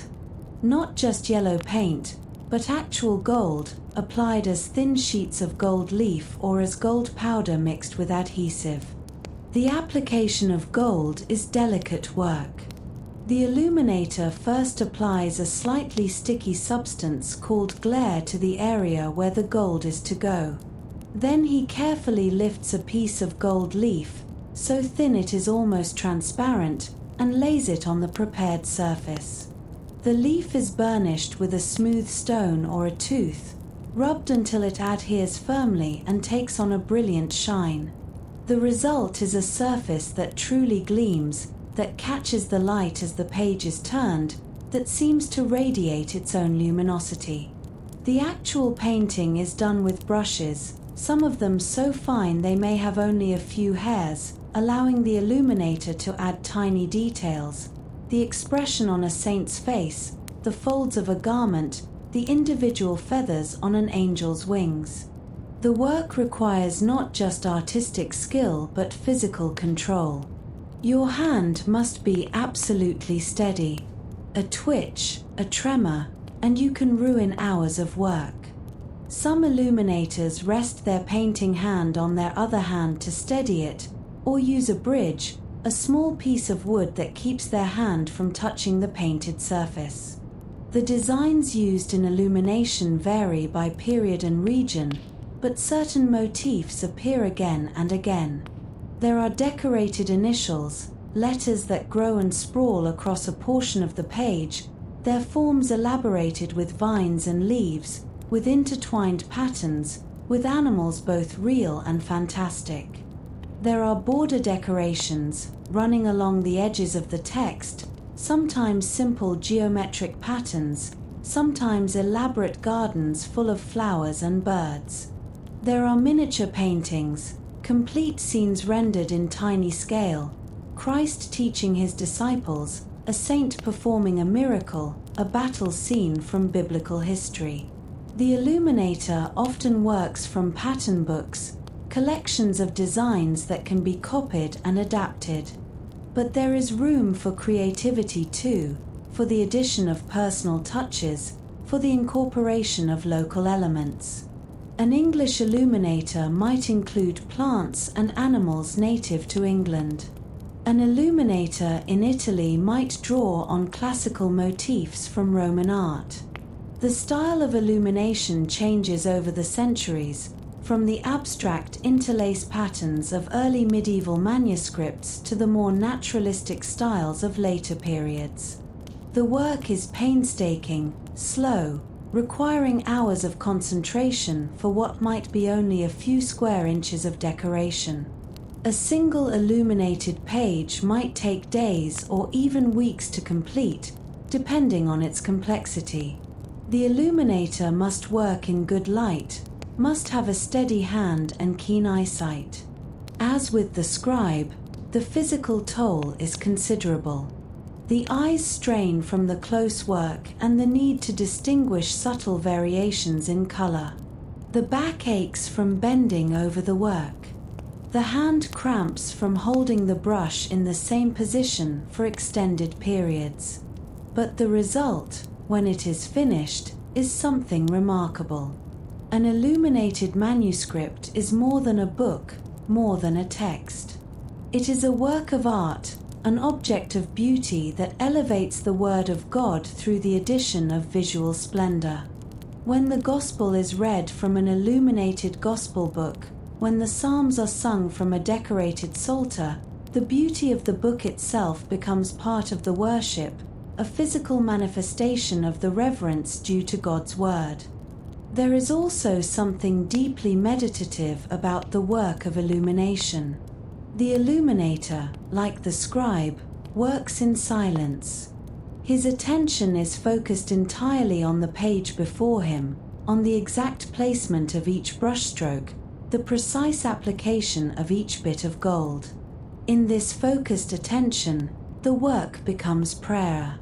Each flower painted in a border is an offering. Each saint's face carefully rendered is an act of devotion. The illuminator is creating beauty for God's glory, using the talents God has given him in service of something greater than himself. Some of the most magnificent manuscripts produced in medieval monasteries are illuminated works. The Book of Kells from Ireland, the Lindisfarne Gospels from England, the countless psalters and books of hours created in monasteries across Europe. These books have survived centuries, treasured for their beauty, preserved in libraries and museums, testimony to the skill and devotion of the monks who made them. When we look at these manuscripts today, we are seeing not just ancient texts but the work of human hands, the patient application of pigment and gold by men whose names we usually do not know, who labored in silence in cold scriptoria, creating beauty that would outlast them by 1,000 years. The illuminated manuscript represents the convergence of prayer and work in a particularly striking way. The text is sacred, the Word of God or the prayers of the Church. The decoration honors that text, makes it beautiful, makes it worthy of its content. The work of creating it is itself a prayer, hours and days spent in focused attention, offering skill and effort to God. And the finished product serves the community's worship, enhancing the liturgy, making the offices more beautiful. Every aspect of the work, from beginning to end, from the grinding of pigments to the final burnishing of gold, is oriented toward God. The fields and the scriptorium were major focuses of monastic work, but the monastery required many other forms of labor to function. A community of 20 or 50 or 100 monks needed food, clothing, shelter, and all the supporting infrastructure that makes civilized life possible. This meant a wide array of tasks, some skilled, some unskilled, all necessary, all part of the labora that complemented the aura. The kitchen was a place of constant activity.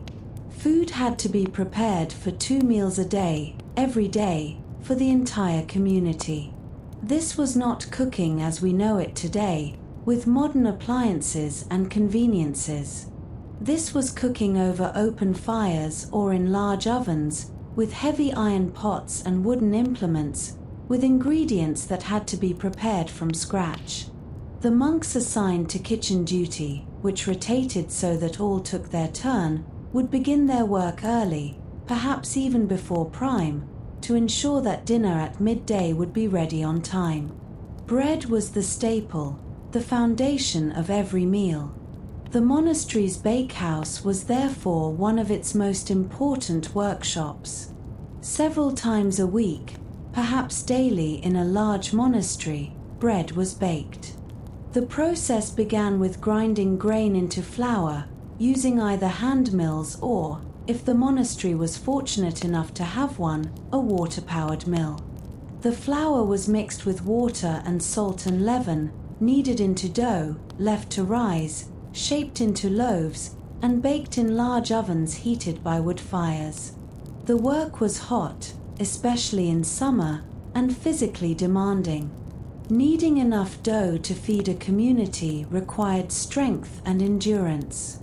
But the smell of fresh bread baking was wonderful, one of the few pleasant smells in a world often dominated by less agreeable odors. Brewing was another essential task. Water in the medieval period was often unsafe to drink, contaminated with diseases that no one understood. Ale and beer, because they were boiled in the brewing process, were safer, and they also provided calories and nutrition. Most monasteries brewed their own beer, a weak beer meant for daily consumption rather than intoxication. The process involved malting grain, mixing it with water, boiling it with herbs for flavor, adding yeast, and allowing it to ferment. The cellarer, the monk in charge of provisions, oversaw this work, ensuring that there was always enough beer for the community's needs. The infirmary was the monastery's hospital, where sick monks were cared for. This was important work, reflecting the gospel command to care for the sick and suffering. The infirmarian, the monk in charge of the infirmary, needed knowledge of herbs and remedies, the ability to prepare medicines, and the patience to tend those who were ill. He would brew teas and tinctures from the herbs grown in the monastery's garden, prepare poultices for wounds, administer such treatments as medieval medicine provided. He would also ensure that the sick had special food, perhaps meat which healthy monks were forbidden, or eggs, or other nourishing items. The infirmary was one of the few places in the monastery where the normal rules were relaxed, where comfort and recovery took precedence over ascetic discipline. The guest house was where travelers could find shelter. Medieval roads were dangerous, and inns were few and often disreputable. The monasteries provided a network of safe havens where travelers could stay for a night or several nights, receiving food and lodging without charge. This was seen as a spiritual duty, an expression of hospitality to Christ in the stranger. The guest master, the monk responsible for the guest house, greeted arriving travelers, ensured they had a place to sleep and food to eat, and generally saw to their needs. He had to be diplomatic, able to deal with people of all sorts, from poor pilgrims to wealthy nobles, treating all with equal courtesy as the rule required. The care of the monastery's buildings was ongoing work.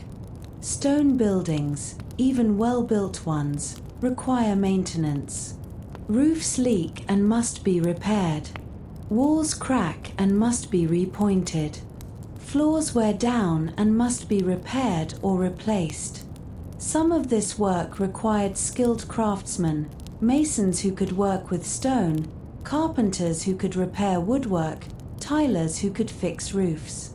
Sometimes these craftsmen were hired from outside, but often monks developed these skills themselves, learning from older monks who had learned from their predecessors. There were smaller tasks too, countless small jobs that kept the monastery functioning. Candles had to be made, a process that involved rendering animal fat into tallow, or more rarely, using beeswax from the monastery's own hives. The process was messy and smelly but necessary, as candles were essential for the night offices and for any work done after dark. Clothing and linens had to be washed, a laborious process in an age before washing machines, involving hauling water, heating it, scrubbing fabric by hand, and hanging it to dry. Repairs to habits and other garments had to be made, patches sewn, worn areas reinforced. The monastery might also have workshops for various crafts. A smithy where iron was worked, creating and repairing tools. A carpenter's shop where furniture was made and repaired. A tannery where leather was prepared, though this was often located away from the main buildings because of the terrible smell involved. A workshop where shoes and sandals were made. Each of these represented specialized knowledge, skills that had to be learned and practiced. Some monasteries also had more unusual industries. Cistercian monasteries, in particular, were known for their economic enterprises.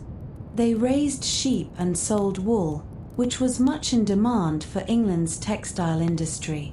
They developed water-powered mills not just for grinding grain but for fulling cloth, for sawing wood, for other industrial purposes.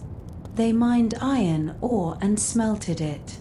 They built forge works and produced iron goods for sale. The Cistercians believed in the value of manual labor and the importance of economic self-sufficiency, and they pursued both with remarkable energy and success. All of these tasks, from baking bread to forging iron, from caring for the sick to brewing beer, were part of the monastic vocation. They were not distractions from the spiritual life, but expressions of it.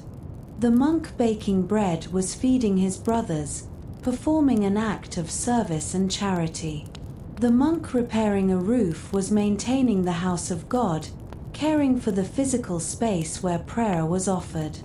The monk brewing beer was ensuring that his community had safe drink, providing for their bodily needs so they could focus on spiritual growth. The work was hard, often monotonous, sometimes frustrating.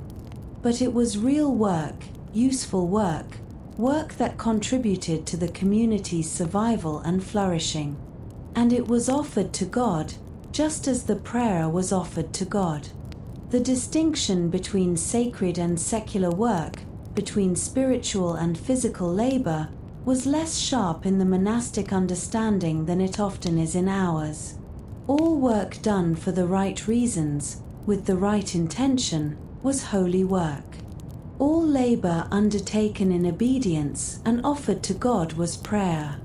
The monk sweating in the kitchen, the monk shivering in the scriptorium, the monk bent over in the field, the monk tending the sick in the infirmary, all of them were engaged in the same fundamental activity, the service of God through the service of the community.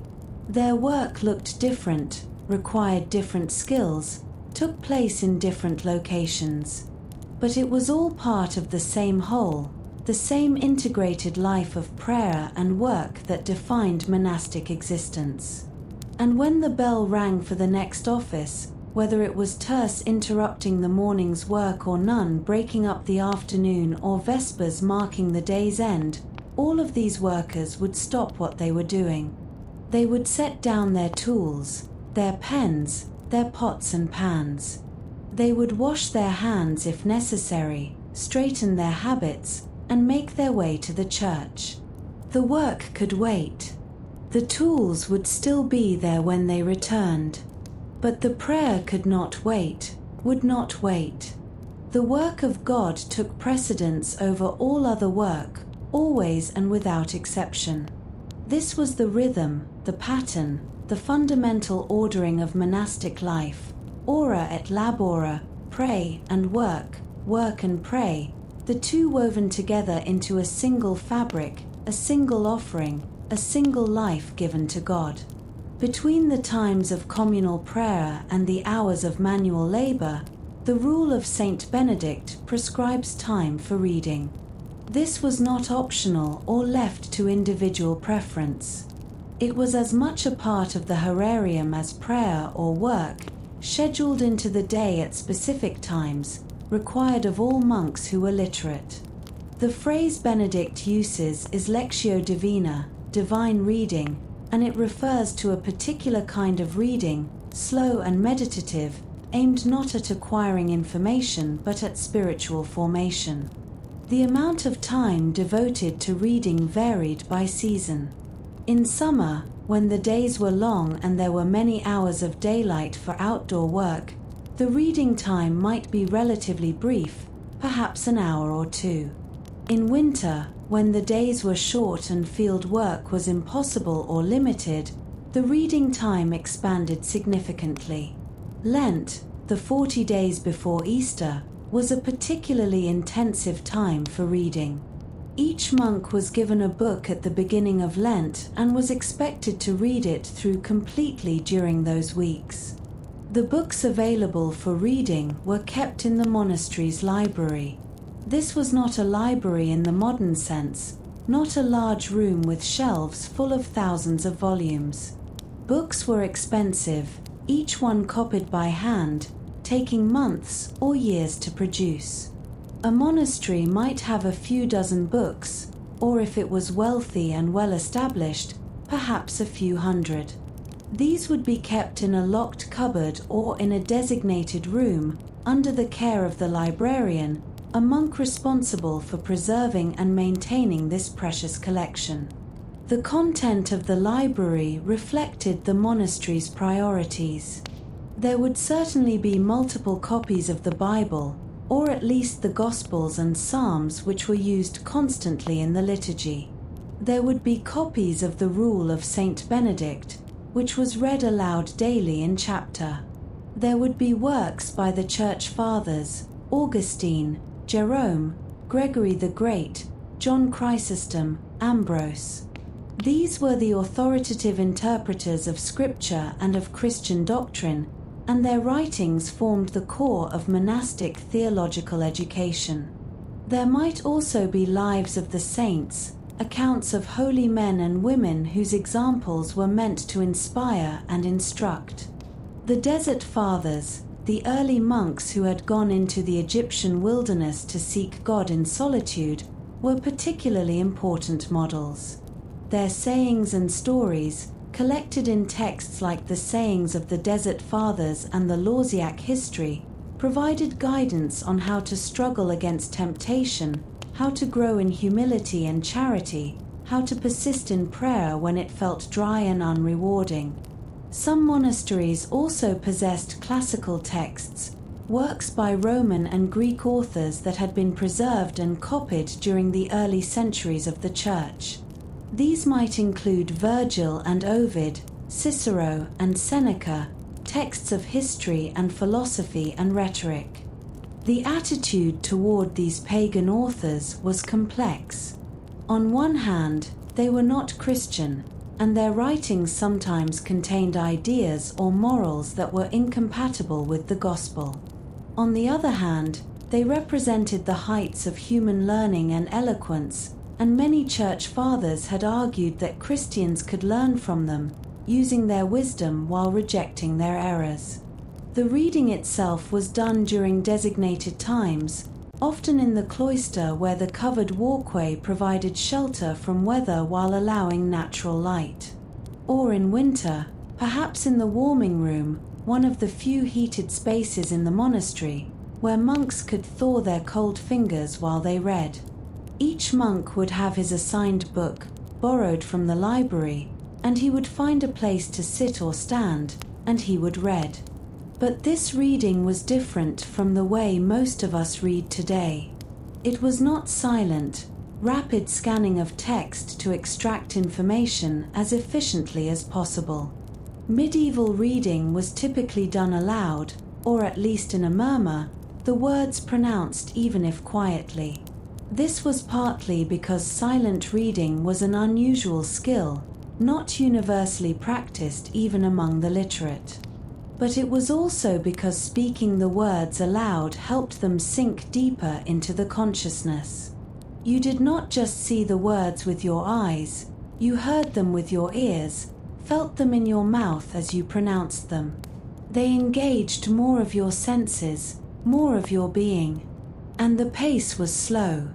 You did not rush through the text trying to finish a certain number of pages. You read slowly, carefully, allowing each phrase, each sentence to settle in your mind before moving to the next.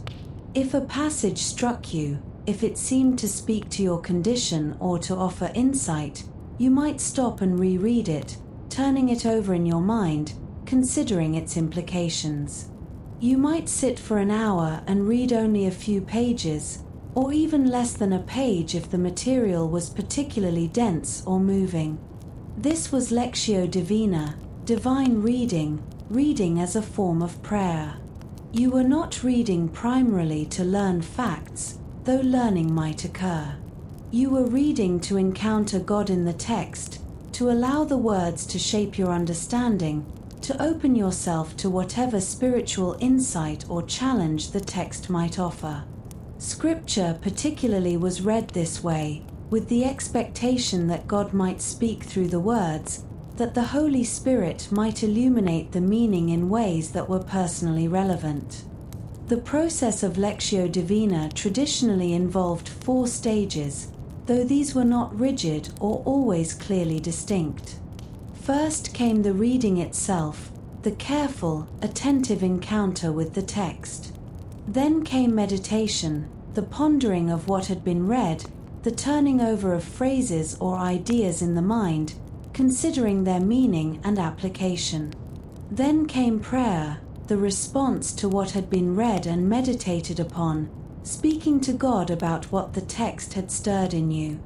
And finally came contemplation, a resting in God's presence, a wordless being with God that might arise from the reading but that went beyond the words themselves. Not every reading session involved all 4 stages. Sometimes you might simply read, finding the text interesting or instructive but not particularly moving. Other times you might find yourself arrested by a single verse or sentence, spending your entire reading time in meditation and prayer over those few words. The practice was flexible, organic, following the movement of the Spirit rather than a rigid formula. The emphasis on reading in the monastic schedule reflected a conviction that the life of prayer required the life of the mind. Ignorance was not considered a virtue. The monk was expected to know Scripture, to be familiar with the Fathers, to have his mind formed by the wisdom of the tradition. This intellectual formation was in service of the spiritual life, not an end in itself. The goal was not to become a scholar for the sake of scholarship, but to become wise in the ways of God, to have one's thinking and understanding shaped by the truth of the gospel. Some monks, of course, had greater intellectual abilities than others. Some found reading easy and delightful, could grasp complex theological arguments, could remember vast amounts of text. Others struggled with reading, found it difficult and tedious, preferred the straightforward work of the fields to the challenging work of the mind. The rule made allowance for this. Those who genuinely could not read, whether through lack of education or lack of ability, were not condemned. But they were still required to be present during reading time, and they might occupy themselves with simple prayers or with listening to someone else read aloud. For those who could read and who found it spiritually fruitful, the daily reading time became one of the most important parts of the horarium. It was a chance to step back from the immediate demands of work, to nourish the mind and soul, to spend time in the company of great minds and holy souls through their writings. It was a time when you might encounter a phrase or an idea that would stay with you for the rest of your life, that would return to you at unexpected moments, offering guidance or comfort or challenge. The reading was also communal in a certain sense, even though it was done individually. The whole community was reading during the same hours, drawing from the same library, formed by the same texts. This created a shared vocabulary, a common reference point. When one monk spoke of a parable of the Desert Fathers, the others knew what he meant. When a phrase from Augustine was quoted, it resonated because others had encountered that same phrase in their own reading. The community's mind was being shaped together, not just through the communal prayer of the offices, but through this shared reading, this common immersion in the sources of Christian wisdom. There was also a seasonal rhythm to the reading. During Lent, as already mentioned, each monk received a book to read through. During Advent, the weeks before Christmas, there might be special readings related to the coming of Christ. During Easter season, readings that celebrated the resurrection and its meaning. The reading complemented and reinforced the liturgical year, helping the monks enter more deeply into the particular season or feast being celebrated. For the monk, then, reading was not a leisure activity, not something done to pass the time or to be entertained. It was work, though work of a different kind than ploughing a field or copying a manuscript. It was work that engaged the mind, that required attention and effort, that could be difficult and demanding. But it was also rewarding work, work that fed the soul, that provided the intellectual and spiritual nourishment needed to sustain a life of prayer. The hours spent in reading, added to the hours spent in the divine office, meant that much of the monk's waking life was spent with words, with texts, with language. The psalms sung in choir, the scripture read in the offices, the theological works studied during reading time, all of this created a kind of saturation in sacred text. The words became part of you, shaping how you thought, how you understood yourself and the world, how you related to God. And yet, paradoxically, the goal of all this reading, all this engagement with words, was to move beyond words to the reality they pointed toward. The text was not the end, but the means. You read about God not simply to know about God, but to know God, to encounter the divine reality itself. The words were like a ladder, and the reading was the climbing of that ladder, rung by rung, moving from the visible and textual toward the invisible and eternal. In this way, reading took its place alongside prayer and work as one of the three pillars of monastic life. Prayer turned the heart directly to God. Work engaged the body in service and shaped the will through discipline. Reading formed the mind and provided the content, the ideas and images and stories that gave substance to the life of prayer. Together, these three activities, woven through every day by the pattern of the horarium, created a complete way of life, a life that engaged the whole person, body and soul and mind, in the service and love of God. Food in the medieval monastery was simple, plain, and regulated by the rule. Benedict devotes an entire chapter of his rule to the question of food and drink, specifying what monks should eat, how much, and when. His prescriptions were not arbitrary but reflected both practical considerations about what was available and sustainable, and spiritual concerns about discipline, moderation, and the proper relationship between body and soul. The monks ate 2 meals a day for most of the year. The main meal, called dinner, was served at midday, after the office of sext. The second meal, supper, came in the evening after vespers. In winter, when the days were short and work was less demanding, there might be only one meal, served in the afternoon. During periods of fasting, particularly Lent, the meal schedule became more austere, with the main meal delayed until later in the day and the evening meal eliminated entirely on some days. The foundation of every meal was bread.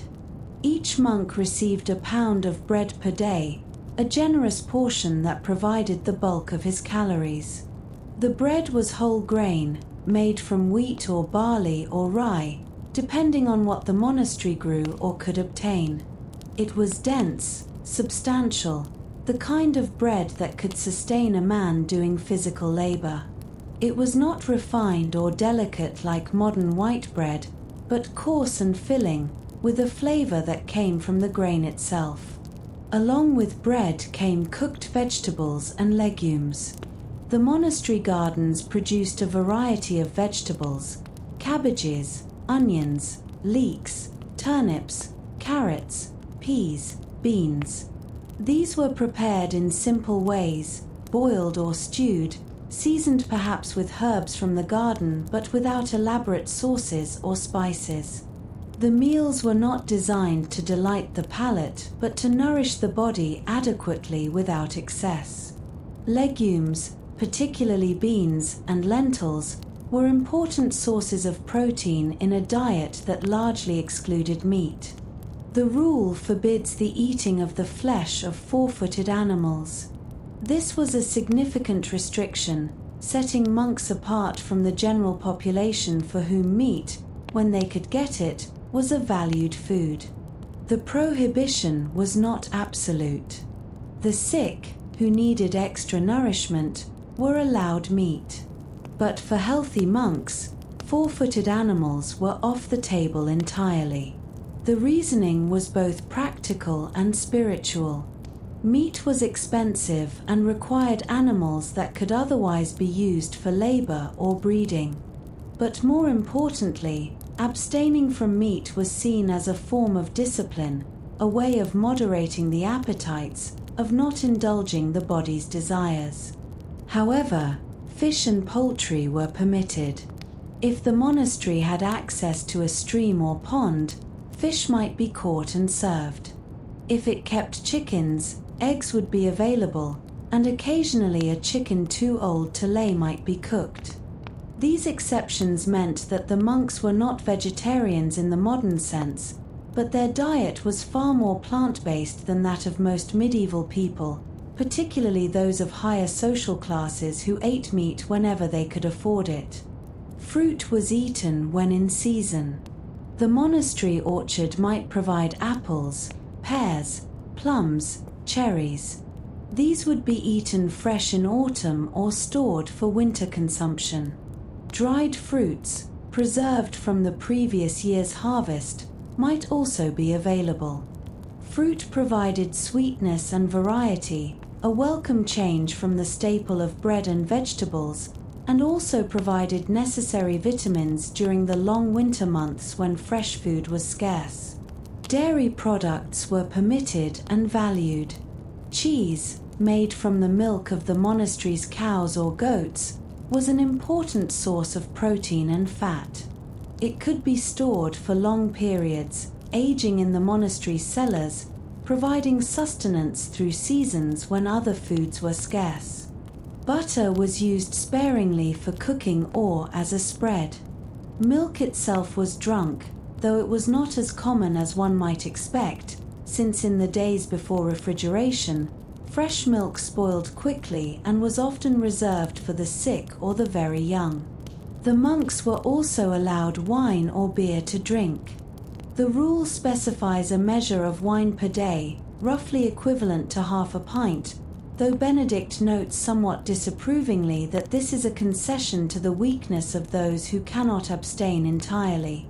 He would prefer that monks drink nothing but water, but he recognizes that in many climates and situations, this is not practical. Wine and beer, as mentioned earlier, were safer than water and also provided calories and nutrition. The amount allowed was modest, enough to refresh but not to intoxicate. Drunkenness was forbidden and would be punished as a serious fault. The quantities of food were carefully measured to provide enough but not too much. Benedict prescribes 2 cooked dishes at the main meal, so that if a monk could not eat one, he could eat the other. He also allows a pound of bread per day, as mentioned, and a portion of fruit or vegetables if available. This was adequate nutrition for men doing physical labor, providing the calories and nutrients needed to sustain health and energy. But it was not lavish or excessive. There were no second helpings, no opportunity to eat until you were uncomfortably full. You received your portion, and that was all. This careful regulation of food served multiple purposes. Practically, it ensured that the monastery's resources were used wisely, that food was distributed fairly, that no one went hungry while also preventing waste. But spiritually, it was about discipline and detachment. Food is one of the most basic human needs and desires. We all need to eat, and most of us enjoy eating, take pleasure in flavors and textures, in the satisfaction of hunger being met. By regulating food strictly, by making meals simple and uniform, the rule was training the monks in moderation, in not being controlled by their appetites, in accepting what was given rather than demanding what they wanted. Fasting was a regular part of monastic life. During Lent, the 40 days before Easter, the monks fasted strictly, eating only 1 meal a day, often quite late in the afternoon, and that meal would be more austere than usual. Other fast days occurred throughout the year, on Wednesdays and Fridays in some seasons, on the vigils of great feasts. Fasting meant eating less than usual, or eating later than usual, or abstaining from certain foods. It was uncomfortable, certainly. Hunger is an unpleasant sensation, and working when you are hungry makes the work harder. But fasting was understood as a spiritual discipline, a way of sharing in Christ's suffering, of training the will, of reminding yourself that you do not live by bread alone. The monastic diet was healthy by medieval standards. The emphasis on bread, vegetables, and legumes, with moderate amounts of cheese and occasional fish or eggs, provided a balanced intake of nutrients. The restriction on meat and the moderation in all things prevented the excesses that were common among the wealthy classes, who often ate too much rich food and suffered accordingly. The monks' simple diet, combined with their physical labor and regular sleep, contributed to their general health, though of course they were not immune to illness and disease. There was also something equalizing about the common meals. The abbot ate the same food as the newest novice, received the same portions, followed the same rules. There were no special privileges based on rank or status, at least not in terms of food. This reflected the communal nature of monastic life, the idea that all were equal before God, all were brothers, all shared in the same simple sustenance. The food came from the monastery's own labor in the fields and gardens, the work of their own hands, and they ate it together, giving thanks to God for his provision. The meals were eaten in the refectory, the monastery's dining hall. This was a large room, often located on the ground floor of one of the cloister buildings, with long wooden tables and benches arranged in rows. The tables were simple, unadorned, their surfaces worn smooth by years of use. There was no tablecloth, no decoration, nothing to distract from the meal itself and from the purpose of the gathering. The monks entered the refectory in order, processing from the church or from wherever they had been when the bell rang for the meal.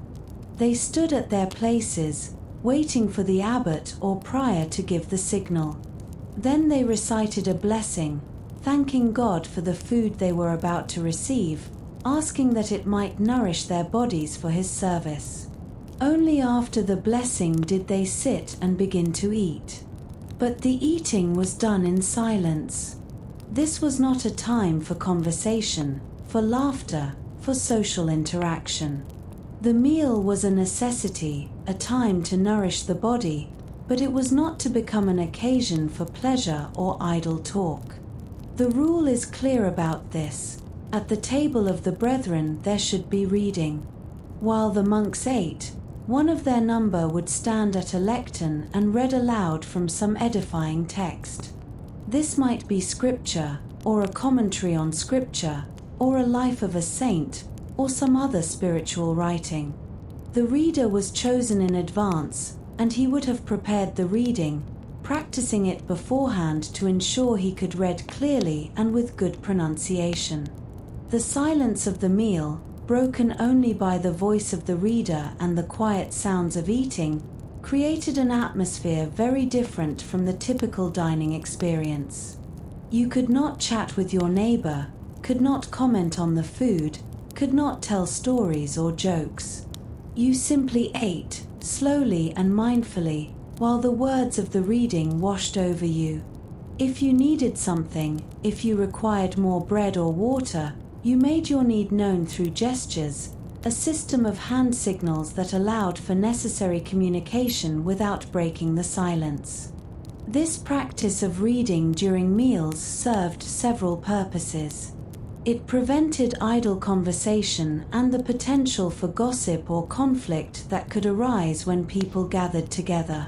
It used the meal time as an opportunity for instruction and edification, ensuring that even while the body was being fed, the mind and soul were also receiving nourishment. It maintained the atmosphere of recollection and mindfulness that was supposed to characterize all of monastic life. Even eating was not to be done thoughtlessly or carelessly, but with awareness, with gratitude, with discipline. The portions of food were served by monks assigned to that week's kitchen duty. They would move along the tables, placing food on each monk's plate or in his bowl, pouring drink into his cup. The portions were equal, or as nearly equal as possible. No one received more because he was larger or worked harder or had greater status. You received what was appointed, and you ate it without complaint. If the food was burned or poorly prepared, you did not criticize. If it was bland or unappetizing, you did not refuse it. You accepted what was given and gave thanks for it. The reader at the lectern had his own challenges. Reading aloud for the length of a meal, perhaps 30 or 40 minutes, required stamina. His voice needed to be strong enough to be heard throughout the hall, but he could not shout or strain. He needed to maintain a steady pace, neither rushing through the text nor dawdling over it.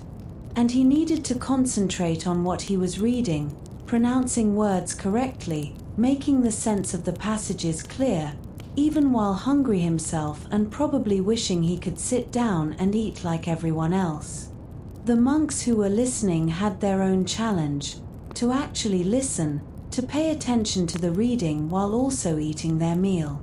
It would be easy to let the words become mere background noise, to focus entirely on the food and ignore the spiritual content.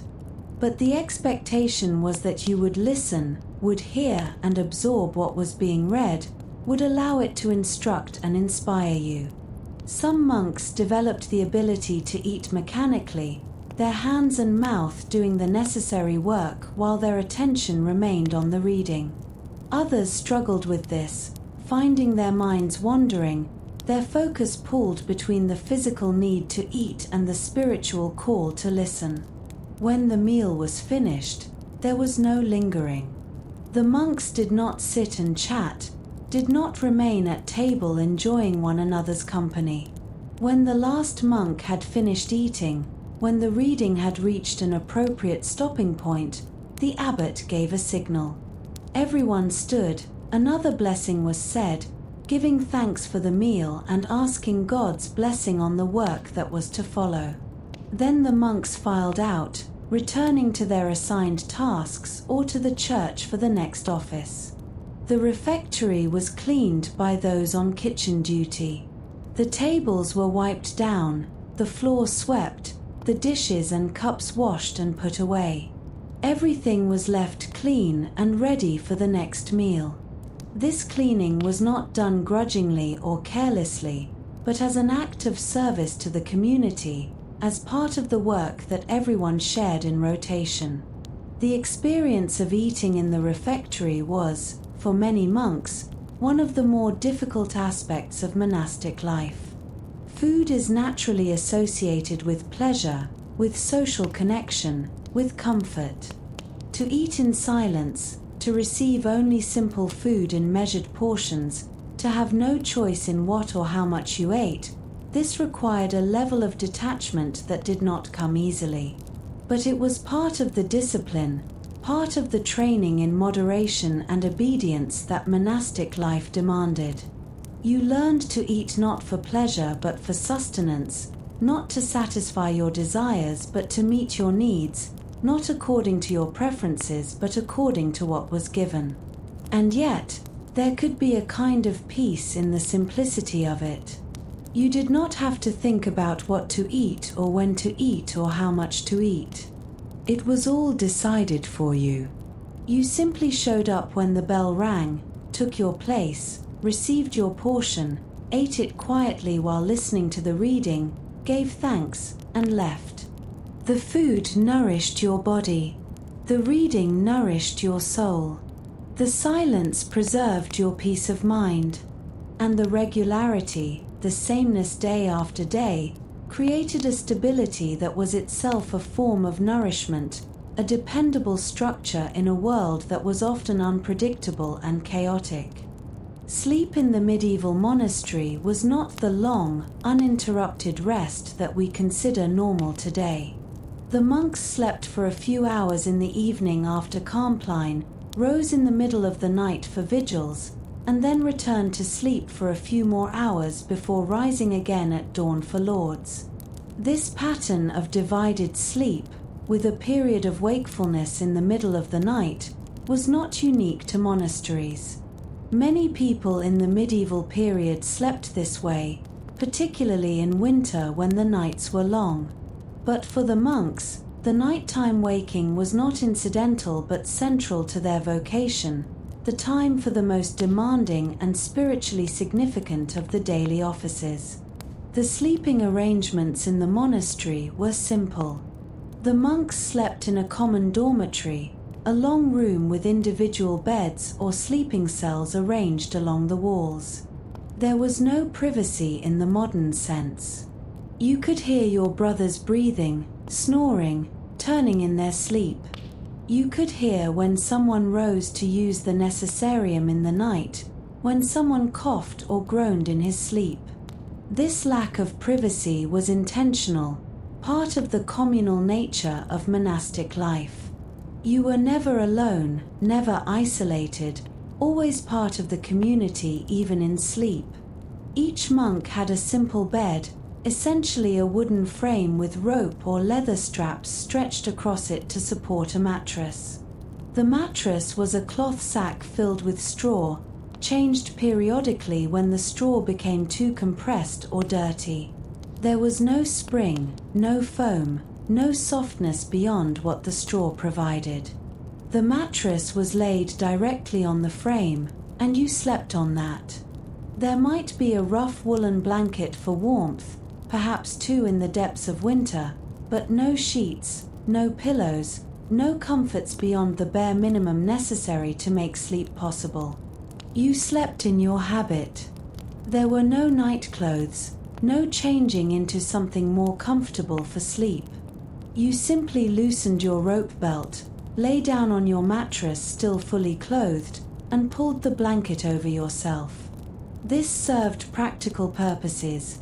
It meant you were ready to rise immediately when the bell rang for vigils, no need to dress in the dark, no fumbling for clothes. But it also reinforced the ascetic character of the life. Even sleep was not an occasion for comfort or indulgence. You rested because the body needed rest, but you did not seek to make that rest particularly pleasant. The dormitory was cold, especially in winter. There was no heating, no fireplace, no brazier.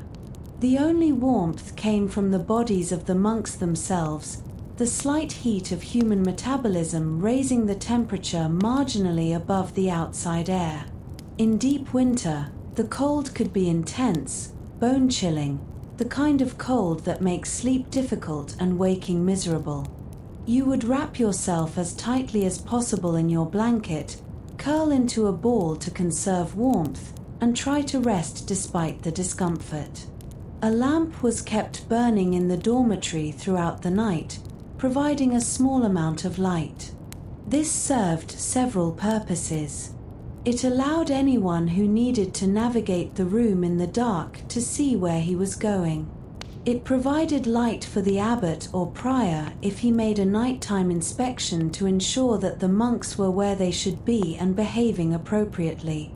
And it was a practical necessity for the rising at vigils, when everyone needed to be able to see well enough to dress, such as dressing was, and make their way to the church. The sound of the bell for vigils, cutting through the darkness and the sleep, was harsh, jarring. You might have been deeply asleep, lost in dreams, and suddenly you were being called back to consciousness, to wakefulness, to duty. Some monks could rise immediately, conditioned by years of practice to respond to the bell without delay. Others struggled, groggy and disoriented, needing several moments to remember where they were and what was required of them. But regardless of how difficult it was, you rose. You sat up, tightened your belt, found your sandals in the dim light, and joined the line of monks making their way to the church. After vigils and lauds, if there was time before the day's work began, the monks would return to the dormitory for a brief additional rest. This second sleep was often deep, the sleep of exhaustion, the body taking advantage of every possible moment to recover. But it was short-lived. Soon enough, the bell would ring for prime, and the day would begin in earnest. The total amount of sleep the monks received varied depending on the season and the particular schedule of offices, but it was generally somewhere between 6 and 8 hours per 24-hour period. This was adequate but not generous, especially given the physical demands of the work they did. The sleep was also fragmented, broken by the night office, which meant it was perhaps not as restorative as the same number of hours slept continuously would have been. Chronic tiredness was simply part of monastic life, something you learned to live with, to work through, to accept as one of the costs of the vocation. But there was also something about the pattern of sleep and waking that worked with the rhythm of prayer. The rising at night for vigils meant that prayer was literally the first thing you did, even before you were fully awake, even before you could think clearly or feel ready. Prayer was not something you fit into your day when convenient. It structured the day, broke into the night, demanded precedence over even the most basic biological need for rest. This constant interruption of sleep, uncomfortable as it was, served as a powerful reminder that the monastic life was not about comfort or natural inclinations but about obedience and discipline and the primacy of God. The monk's habit, the garment he wore day and night, was his most important possession, though in a sense he possessed nothing, for all belonged to the monastery. The habit was simple, a tunic of undyed or dark-colored wool, reaching to the ankles, with long sleeves. Over this was worn the scapula, a piece of cloth that hung down front and back, originally designed to protect the tunic during work but which became an important part of the habit itself. And over everything, when needed for warmth or for certain ceremonies, was the cowl, a hooded outer garment that could be pulled over the head for protection from cold or weather. The fabric was coarse wool, undyed and unprocessed beyond the basic steps necessary to turn raw wool into cloth. It was scratchy against the skin, particularly when new, and it never became truly soft no matter how long it was worn. In summer, it was hot and uncomfortable, trapping heat against the body, causing sweat to form and not evaporate easily. In winter, it provided some insulation but was inadequate against the severe cold, especially when damp from rain or snow. The habit was not designed for comfort but for modesty and functionality, covering the body adequately while being simple and cheap to produce. Each monk received 2 tunics and 2 cowls, as the rule prescribes, so that one could be washed while the other was being worn. Washing was infrequent, perhaps once a month or even less often, partly because the process was laborious and partly because frequent washing damaged the fabric. The habits were washed in cold water with lye soap, pounded and scrubbed to remove dirt and sweat, then hung to dry. They came back stiff and rough, requiring wearing in again before they achieved even a minimal level of comfort. On the feet, the monks wore sandals, simple leather soles attached with straps. These provided minimal protection from stones and rough ground but were easy to make and repair. In winter, some monasteries allowed the wearing of shoes that covered the whole foot, providing better protection from cold and wet. But in general, the footwear was as simple and minimal as the rest of the clothing. Around the waist, each monk wore a rope belt, tied in a simple knot. This served to gather the tunic, keeping it from dragging on the ground and getting in the way during work.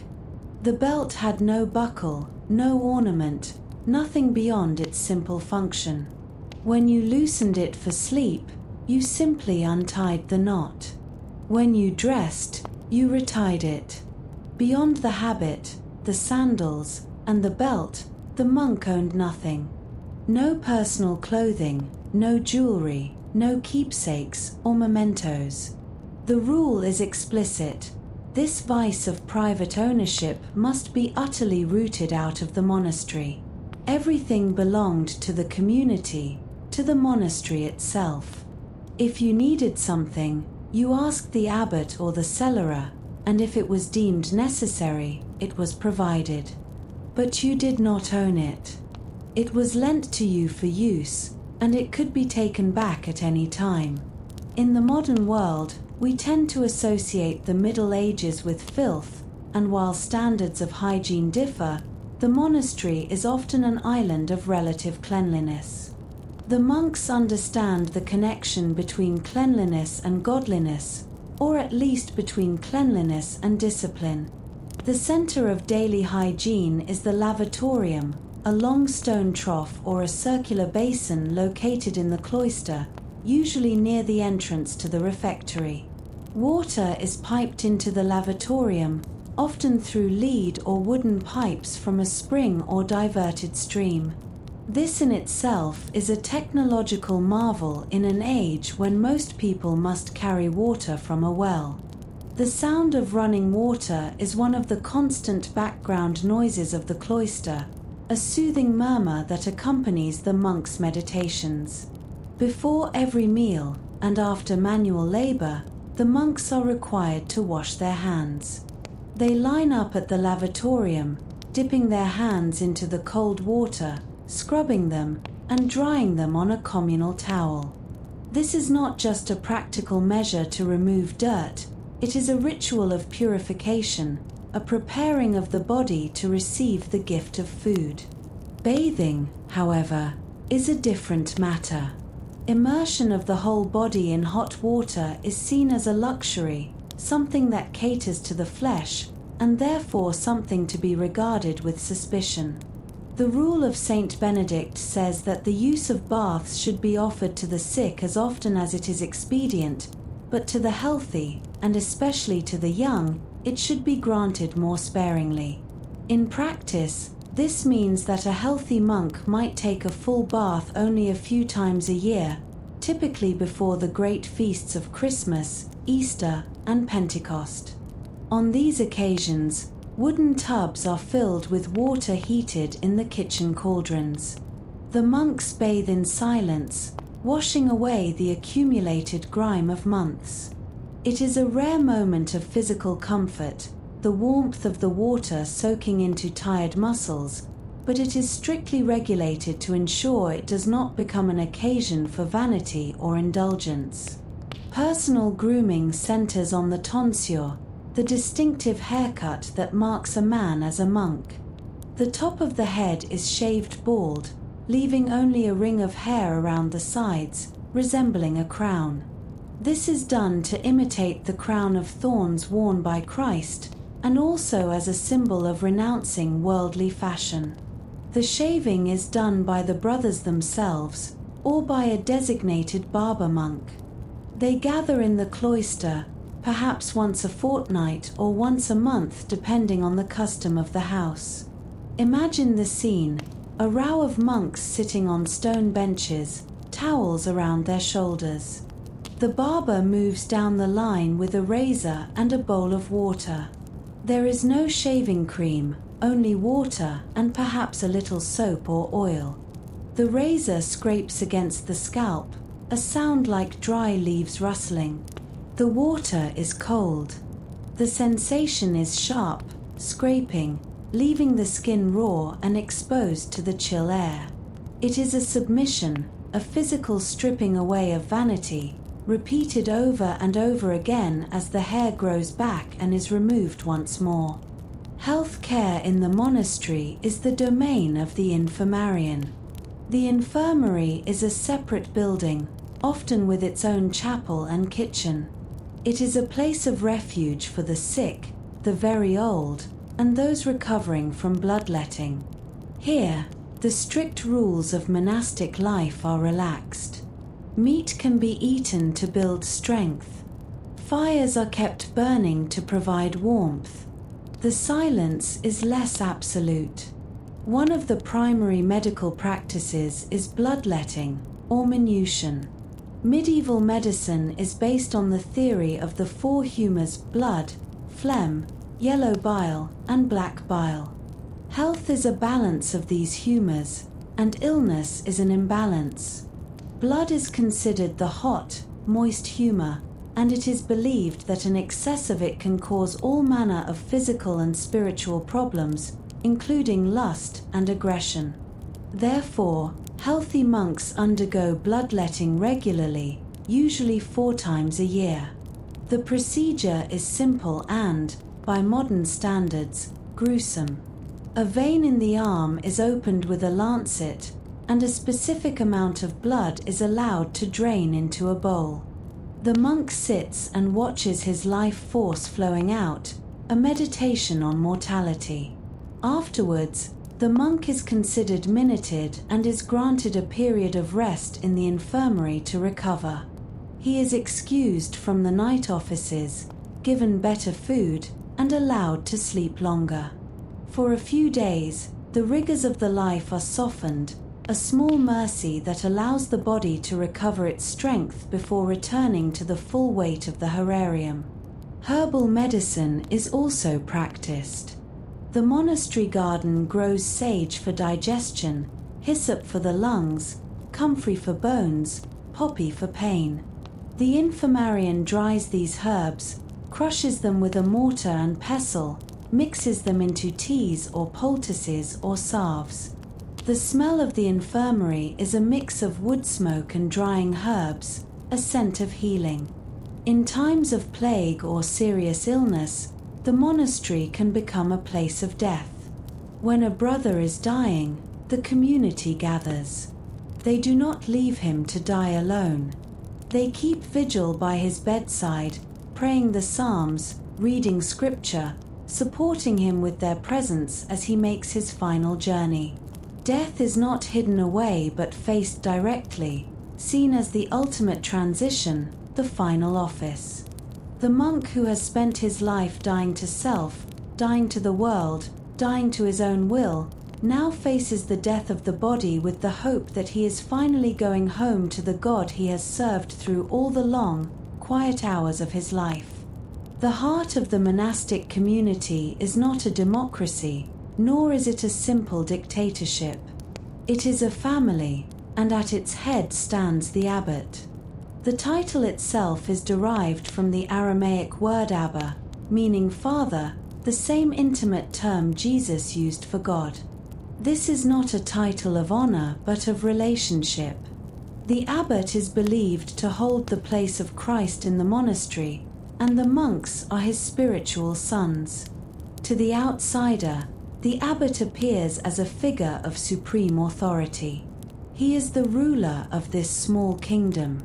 No monk may leave the grounds without his permission. No one may send or receive a letter, give or receive a gift, or undertake any major work without his blessing. When he enters the chapter house, everyone stands.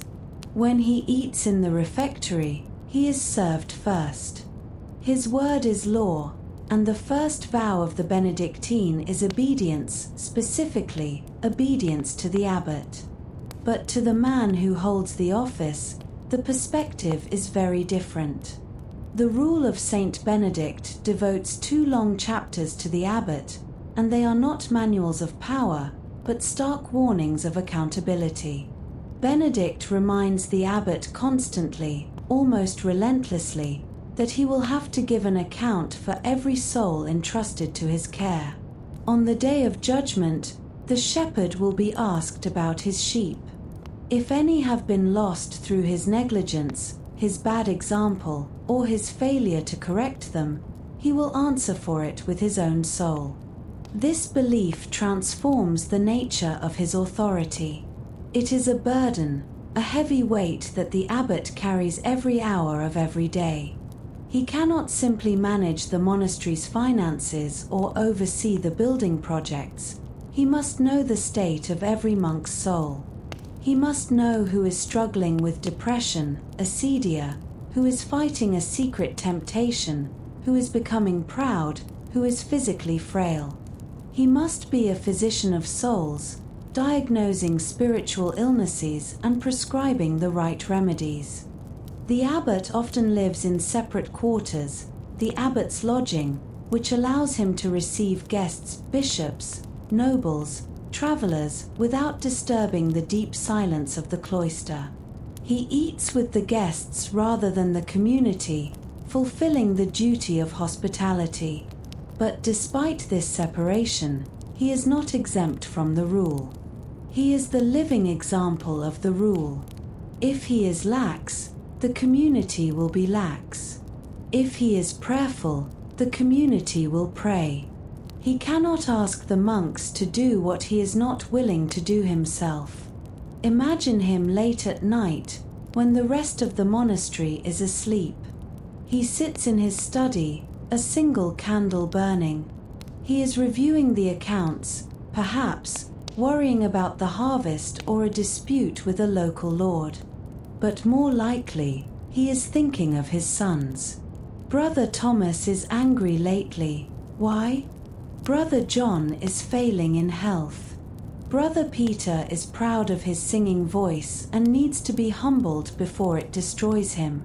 The abbot prays for them, one by one, carrying the weight of their salvation in the quiet of his room. It is a lonely role. He is the father of all, but can have no favorites among them. He is the leader who must always be strong, even when he feels weak. While the abbot is the father and head, a community cannot function with only one leader. Like any other organized community, the monastery has many officers, or obedientiaries, each with a specific sphere of responsibility. These roles are assigned by the abbot, usually based on a monk's particular talents and temperament. To hold an office is not a privilege to be enjoyed, but a burden to be carried for the good of the brothers. Second in command is the prior. If the abbot is the father, the prior is the elder brother, the one who ensures that the daily life of the house runs smoothly. He is the abbot's shadow, stepping in whenever the abbot is away or indisposed. He wakes the brothers in the morning. He signals the end of work. He walks through the cloister to ensure silence is being kept. It is a thankless role in some ways, requiring constant vigilance and attention to detail. The prior must be firm but fair, correcting faults without causing resentment, maintaining the discipline of the rule even in small matters. Perhaps the most practical of all the officers is the cellarer. He is the quartermaster, the provider, the man responsible for the monastery's physical survival.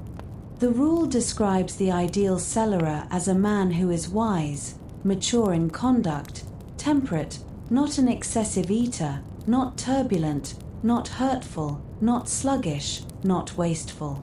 He holds the keys to the storehouses. He oversees the brewing of beer, the baking of bread, the grinding of flour. He negotiates with local merchants for salt and iron. He inspects the barrels of salted fish to ensure they haven't spoiled. The cellarer's mind is a catalogue of inventory. He knows exactly how many sacks of dried peas are in the granary, how many wheels of cheese are aging on the shelves, how much wood has been cut for the winter fires. He must plan months in advance, anticipating the lean times, rationing supplies when the harvest is poor. If the food is bad, the monks will grumble against him. If the supplies run out, the community will suffer.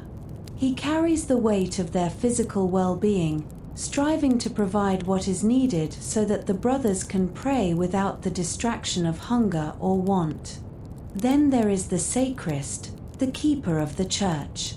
His domain is the sanctuary itself. He cares for the sacred vessels, polishing the silver chalices and patens until they gleam in the candlelight. He is responsible for the lighting, a crucial task in a world without electricity. He ensures there is enough beeswax for the altar candles and tallow for the lamps. He trims the wicks, cleans the wax drips from the stone floor, and guards the holy oils. The sacrist also keeps time. It is his duty to ring the bells for the offices. In the deep of night, while the others sleep, the sacrist wakes early, perhaps watching the movement of the stars through a window or tending a water clock to know the precise moment to ring the bell for vigils. The entire rhythm of the monastery depends on his punctuality. If he sleeps in, the work of God is delayed. The guest master acts as the face of the community to the outside world. His quarters are near the gate, and he must be ready at any hour to welcome travelers. Whether it is a great lord with a retinue of servants or a poor pilgrim traveling on foot, the guest master must receive them with the charity of Christ. He ensures their feet are washed, that they are fed, that they have a clean place to sleep. He must be gracious and conversationally adept, able to listen to news from the world without becoming worldly himself. Other roles fill out the administration: the cantor who directs the choir and cares for the library books, the infirmarian who tends the sick, the almoner who distributes food and clothing to the poor at the gate, the chamberlain who manages the clothing and bedding. Each of these men carries a set of keys, symbols of their responsibility. You can hear them coming down the stone corridor by the jingle of iron against iron. These officers form the skeleton of the community, the structure that holds the flesh together. They are monks like any other, attending the offices and keeping the fasts, but they also bear the additional weight of administration. They serve God not just with their prayers, but with their lists and ledgers, their keys and tools, their constant, quiet attention to the necessities of life. Silence is the atmosphere in which the monk breathes. It is not merely a rule to be kept, but a state of being to be cultivated. The rule of Saint Benedict devotes an entire chapter to the spirit of silence and references it constantly throughout the text. The monastery is designed to be a house of silence, a place where the noise of the world is shut out so that the voice of God can be heard. There are different qualities of silence in the monastic day. There is the silence of the church, a reverent hush that falls before and after the offices. There is the silence of the scriptorium, a focused concentration broken only by the scratch of pens. There is the silence of the refectory, an attentive listening to the reading.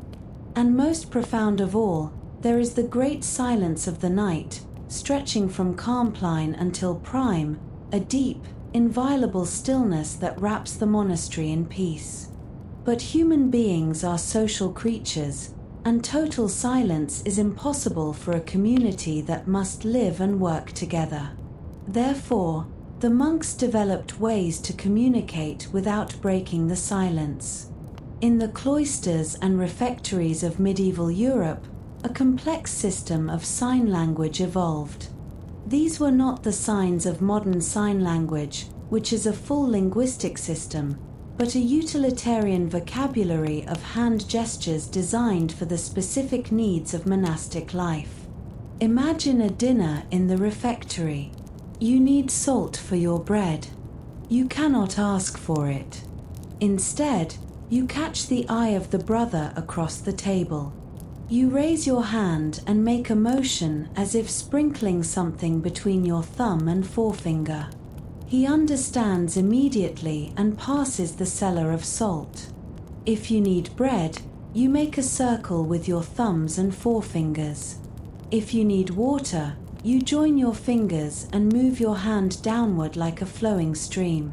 There are signs for book, extending the hands and moving them as if opening a volume, for abbot, raising 2 fingers to symbolize his authority, for fish, moving the hand like a tail fin. There are even signs to distinguish between different types of fish or vegetables.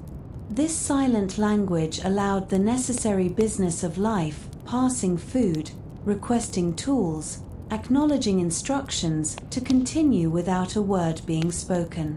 When speech was permitted, it was strictly regulated. There were specific times and places for conversation, usually brief periods in the cloister after the midday meal. Even then, the content of speech was guarded. Gossip, murmuring, and idle words were strictly forbidden. The monk was taught to speak only when necessary, to speak gently and humbly, and to prefer silence to speech. In a flood of words, you will not avoid sin, the scripture says, and the monk took this to heart. This discipline of the tongue changed the way the monks experienced the world. When you speak less, you hear more. You become attuned to the sounds of the environment, the wind in the eaves, the rain on the roof, the creak of timber, the song of birds. You become attuned to the non-verbal communication of your brothers, the slump of shoulders that indicates fatigue, the quick step that indicates energy, the furrowed brow of worry. Silence also acts as a mirror for the soul. In the absence of external noise and constant chatter, a man is forced to confront his own thoughts. The anxieties, memories, and distractions that we usually drown out with noise rise to the surface.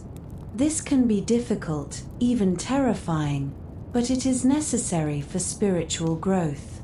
The monk learns to sit with his thoughts, to offer them to God, to let them settle like sediment in a glass of water until the mind becomes clear.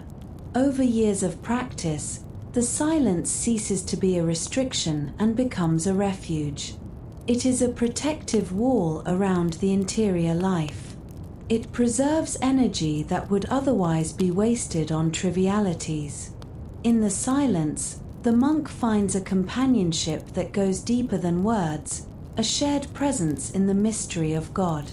He learns that often the most important things cannot be said anyway, and that in the end, silence is the only language capable of expressing the inexpressible.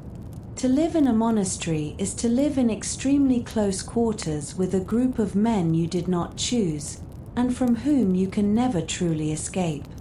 You eat together, pray together, work together, and sleep in the same room. You see the same faces every single day for 20, 40, perhaps 60 years. You know how Brother Thomas chews his food. You know the exact pitch of Brother John's snore.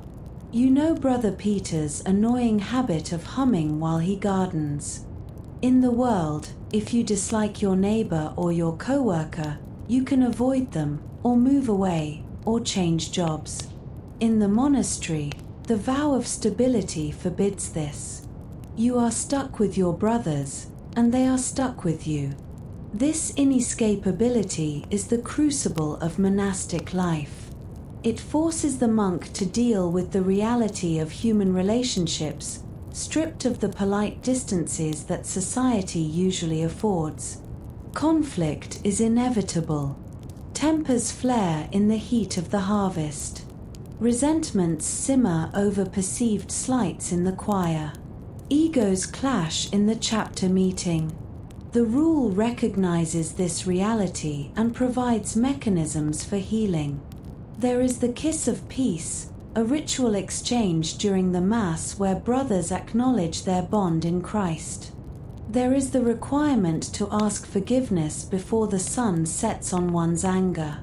If two brothers are at odds, the abbot acts as mediator, requiring them to reconcile before they can receive communion. But beyond conflict, there is a profound, quiet intimacy that develops over decades of shared life. These men are not just colleagues, they are a family. They care for one another in ways that are practical and tender. When a monk is old and can no longer work, the community supports him. He is given a place in the infirmary, extra food, and the care of the younger brothers. He is not discarded because he is no longer productive. He is honored as an elder of the family. When a monk is sick, his brothers tend to him. When he is struggling with doubt or sorrow, they support him with their prayers and their presence. There is a deep solidarity in standing shoulder to shoulder in the choir, chanting the same psalms in the dark, year after year. It creates a bond that does not need many words. It is the bond of soldiers who have served in the same campaign, of sailors who have weathered the same storms. The community is also a school of charity. It is easy to love humanity in the abstract. It is much harder to love the specific human being standing next to you who has bad breath and sings off-key. Monastic life demands the latter. It demands that you bear with the weaknesses of others, just as they bear with yours. It demands that you serve the brother you dislike as readily as the brother you like. This friction, this constant rubbing against the rough edges of others, slowly wears down the sharp corners of the ego. It smooths the stone of the soul. There are moments of simple joy, too. The recreation time in the garden, where brothers might sit in the sun and talk quietly. The celebration of a feast day, with better food and perhaps a glass of wine, where the atmosphere in the refectory lightens. the shared satisfaction of a harvest brought in safely, the beauty of the chant when all the voices blend perfectly. Ultimately, the community is a witness to the possibility of living together in peace. In a medieval world torn by feudal wars and blood feuds, the monastery stood as a different model of society, one based not on power or kinship, but on a shared spiritual purpose. It was not a perfect society, it was composed of flawed men, but it was a society that tried, day after day, to live by a rule of love, forgiveness, and mutual service. And for the monk, his brothers were the ladder by which he climbed to God, the constant, concrete reality that kept his feet on the ground even as his spirit sought the heavens. If the horarium is the small wheel that turns every day, the liturgical calendar is the great wheel that turns once a year. The life of a monk is not a flat, endless progression of identical days. It is a journey through a landscape of seasons, each with its own mood, its own color, its own spiritual emphasis. The monastery does not exist in secular time, but in sacred time, where the events of the life of Christ are relived and made present again and again. The year begins not in January, but with Advent, the season of waiting. It is late autumn outside. The days are growing shorter, the light is dying, the leaves have fallen. Inside the church, the mood is one of longing and expectation. The chants are somber, haunting.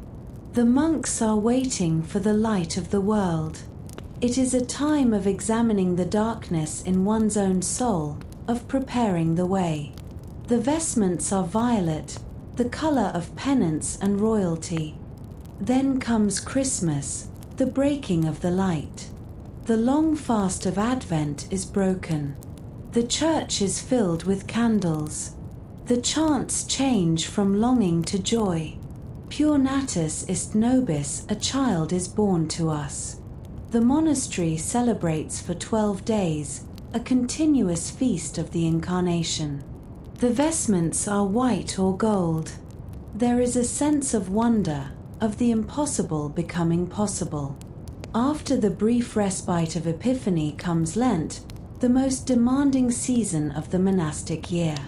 For 40 days, the monastery enters the desert with Christ.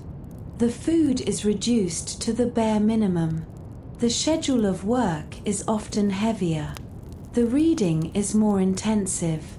The Alleluia, the word of joy, is buried, literally locked away, never spoken or sung until Easter. It is a time of spiritual warfare, of stripping away everything unnecessary, of confronting the self without illusions.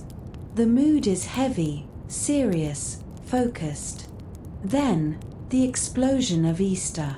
The vigil in the night, the lighting of the new fire, the return of the Alleluia ringing off the stone vaults. It is the victory of life over death. For 50 days, the season of Eastertide, the monks stand during prayers instead of kneeling, a posture of the resurrection. The fasting is relaxed. The community lives in the light of the empty tomb.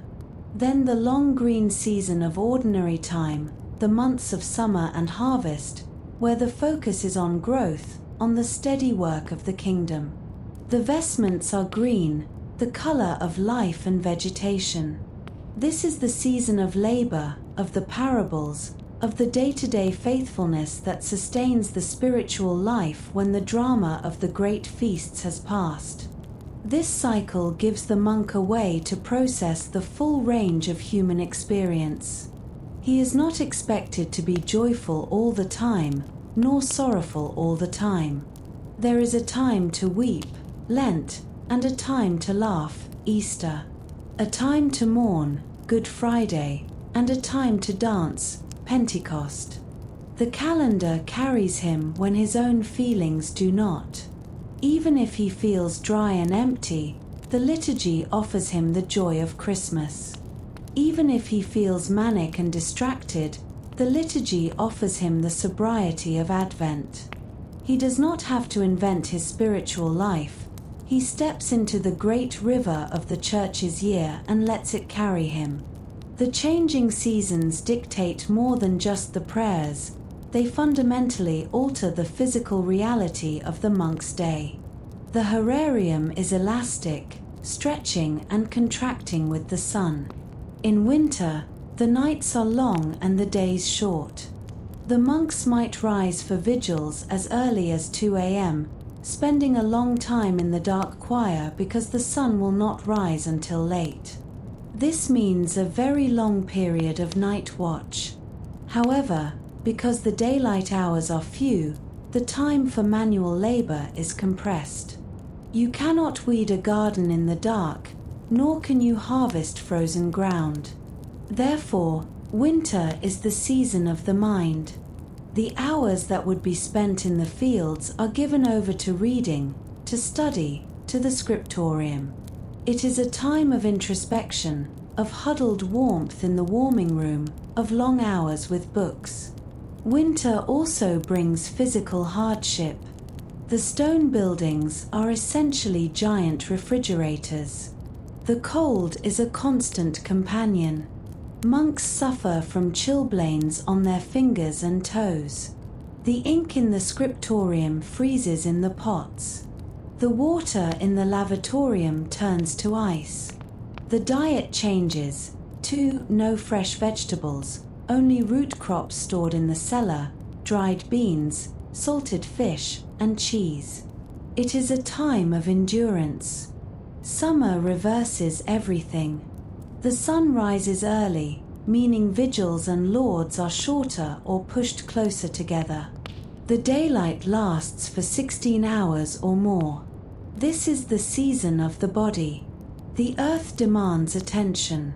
The crops are growing, the weeds are exploding, the harvest is approaching. The time for reading is reduced to the minimum. The monks are out in the fields for hours at a time, sweating under the sun. To cope with the short nights and the heavy labor, the summer schedule includes a siesta, a meridian rest. After the midday meal, the monks are allowed to return to the dormitory for an hour of sleep. This is not laziness, it is a biological necessity to prevent exhaustion during the intense work season. The diet improves with the first fresh greens, the first fruits, the abundance of milk and eggs. This seasonal rhythm keeps the life from becoming stagnant. Just as a monk might tire of the heavy reading of winter, the spring arrives, calling him out to the fields. Just as he might reach the limit of his physical endurance in the harvest, the autumn comes, calling him back to the books. The balance of ora et labora shifts, but the center holds. While the daily routine is the bread and butter of monastic life, there are days that break the pattern, acting as spices to flavor the year. The rogation days in spring are days of procession. The entire community walks the boundaries of the monastery's lands, carrying the cross and relics, blessing the fields. They chant litanies, asking God for protection against blight, hail, and drought.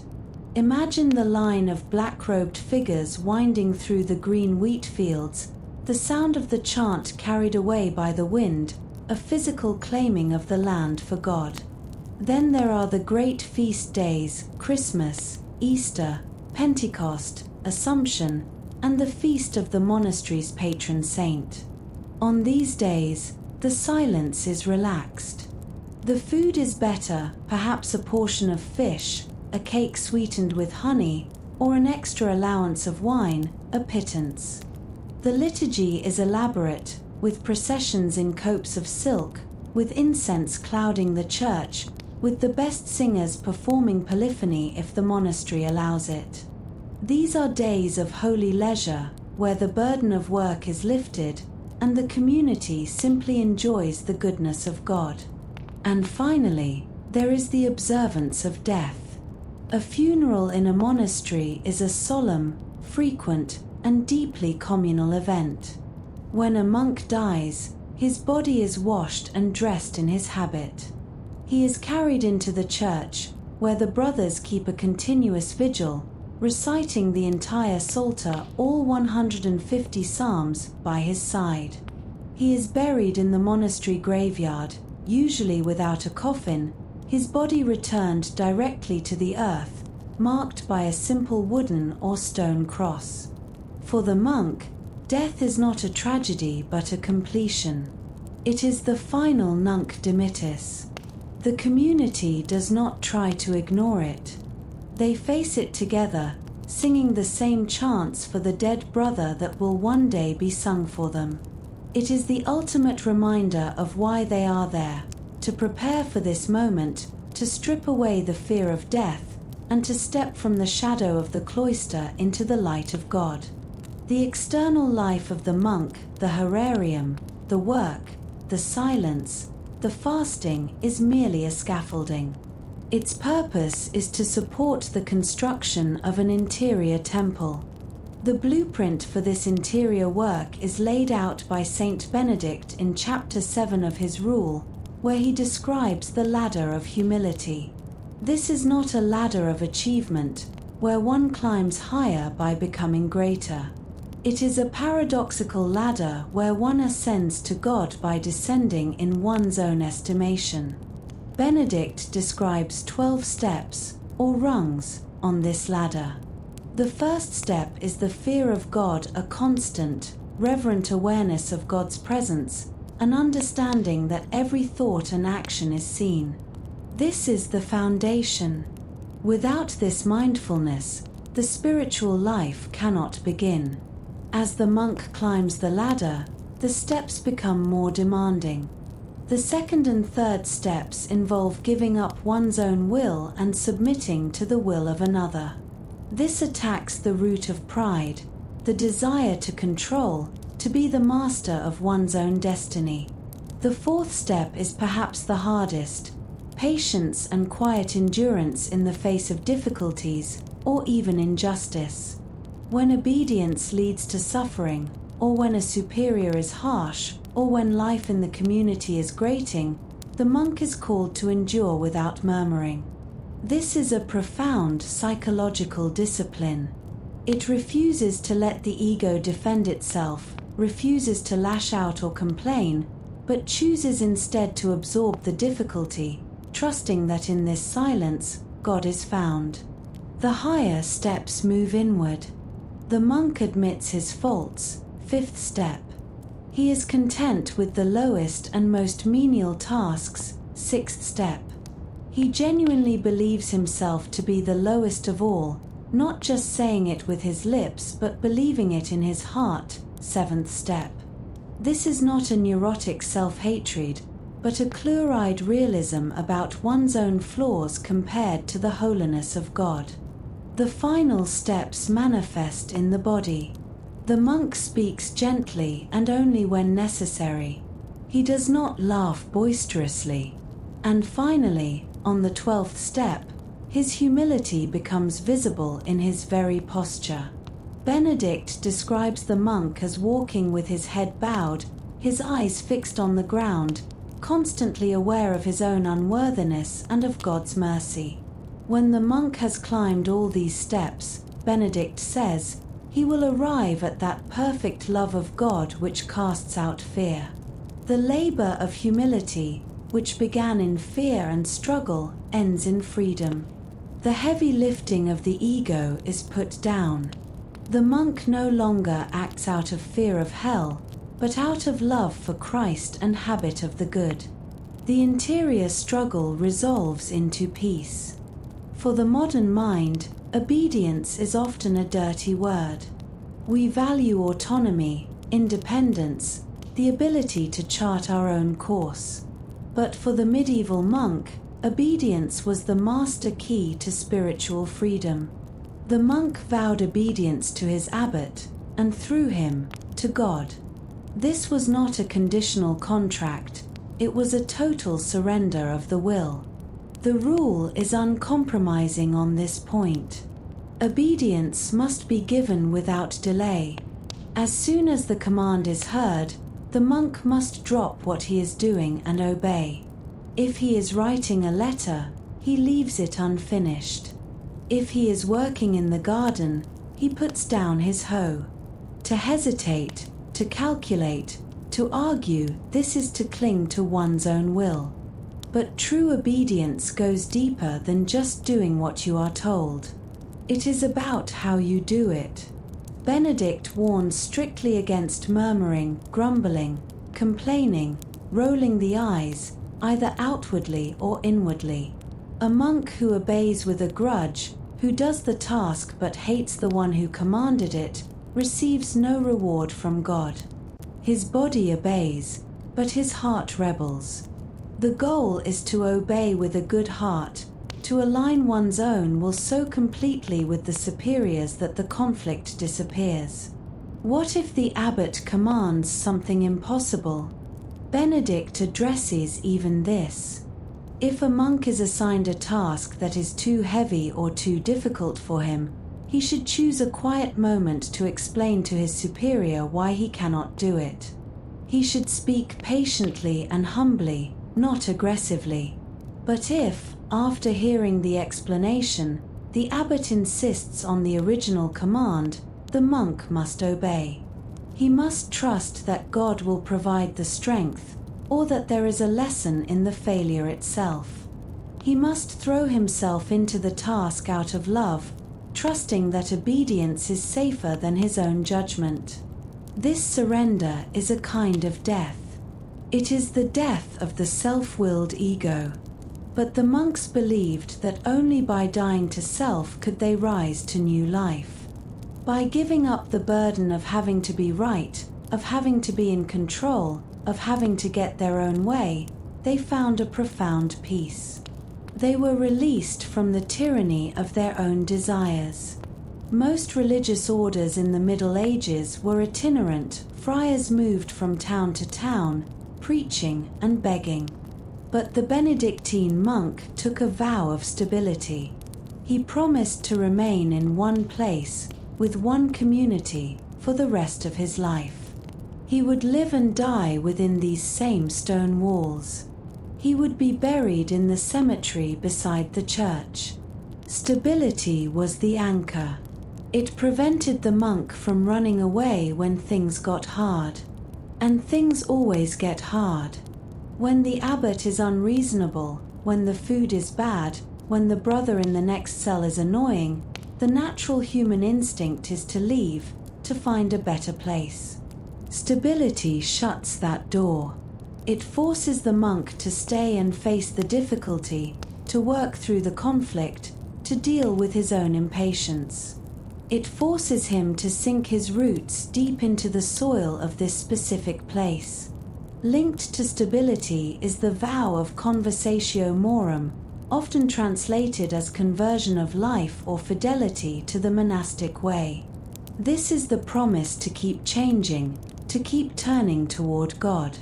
It is the recognition that becoming a monk is not a one-time event, but a lifelong process. You are not a finished product. You are always a work in progress. Every morning, when the bell rings for lauds, the monk begins again. Whatever failures happened yesterday, the anger, the distraction, the laziness are in the past. Today is a new opportunity to live the rule. Always we begin again is a saying attributed to Saint Benedict. The monastic life is a long series of new beginnings, a persistent refusal to give up on the process of transformation. The monastery walls kept out the world, but they could not keep out the thoughts. A monk in his cell, surrounded by silence, soon discovers that the loudest noise is inside his own head. The Desert Fathers, the ancestors of the medieval monks, were experts in the psychology of the logismoi, the troubling thoughts that assault the mind. The most famous of these enemies was acedia, the noonday devil. It attacks at midday, when the sun is hot and the monk is tired and hungry. It manifests as a profound listlessness, a boredom, a disgust with the cell and the life. It whispers that this is all meaningless, that you are wasting your life, that you should be somewhere else doing something else. It makes the time seem to drag. The monk looks at the window, checking the sun, feeling that the day has lasted 50 hours.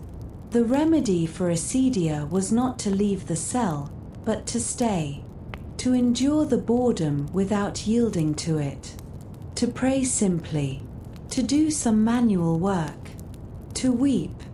The monks treated these thoughts not as truths to be believed, but as symptoms to be managed.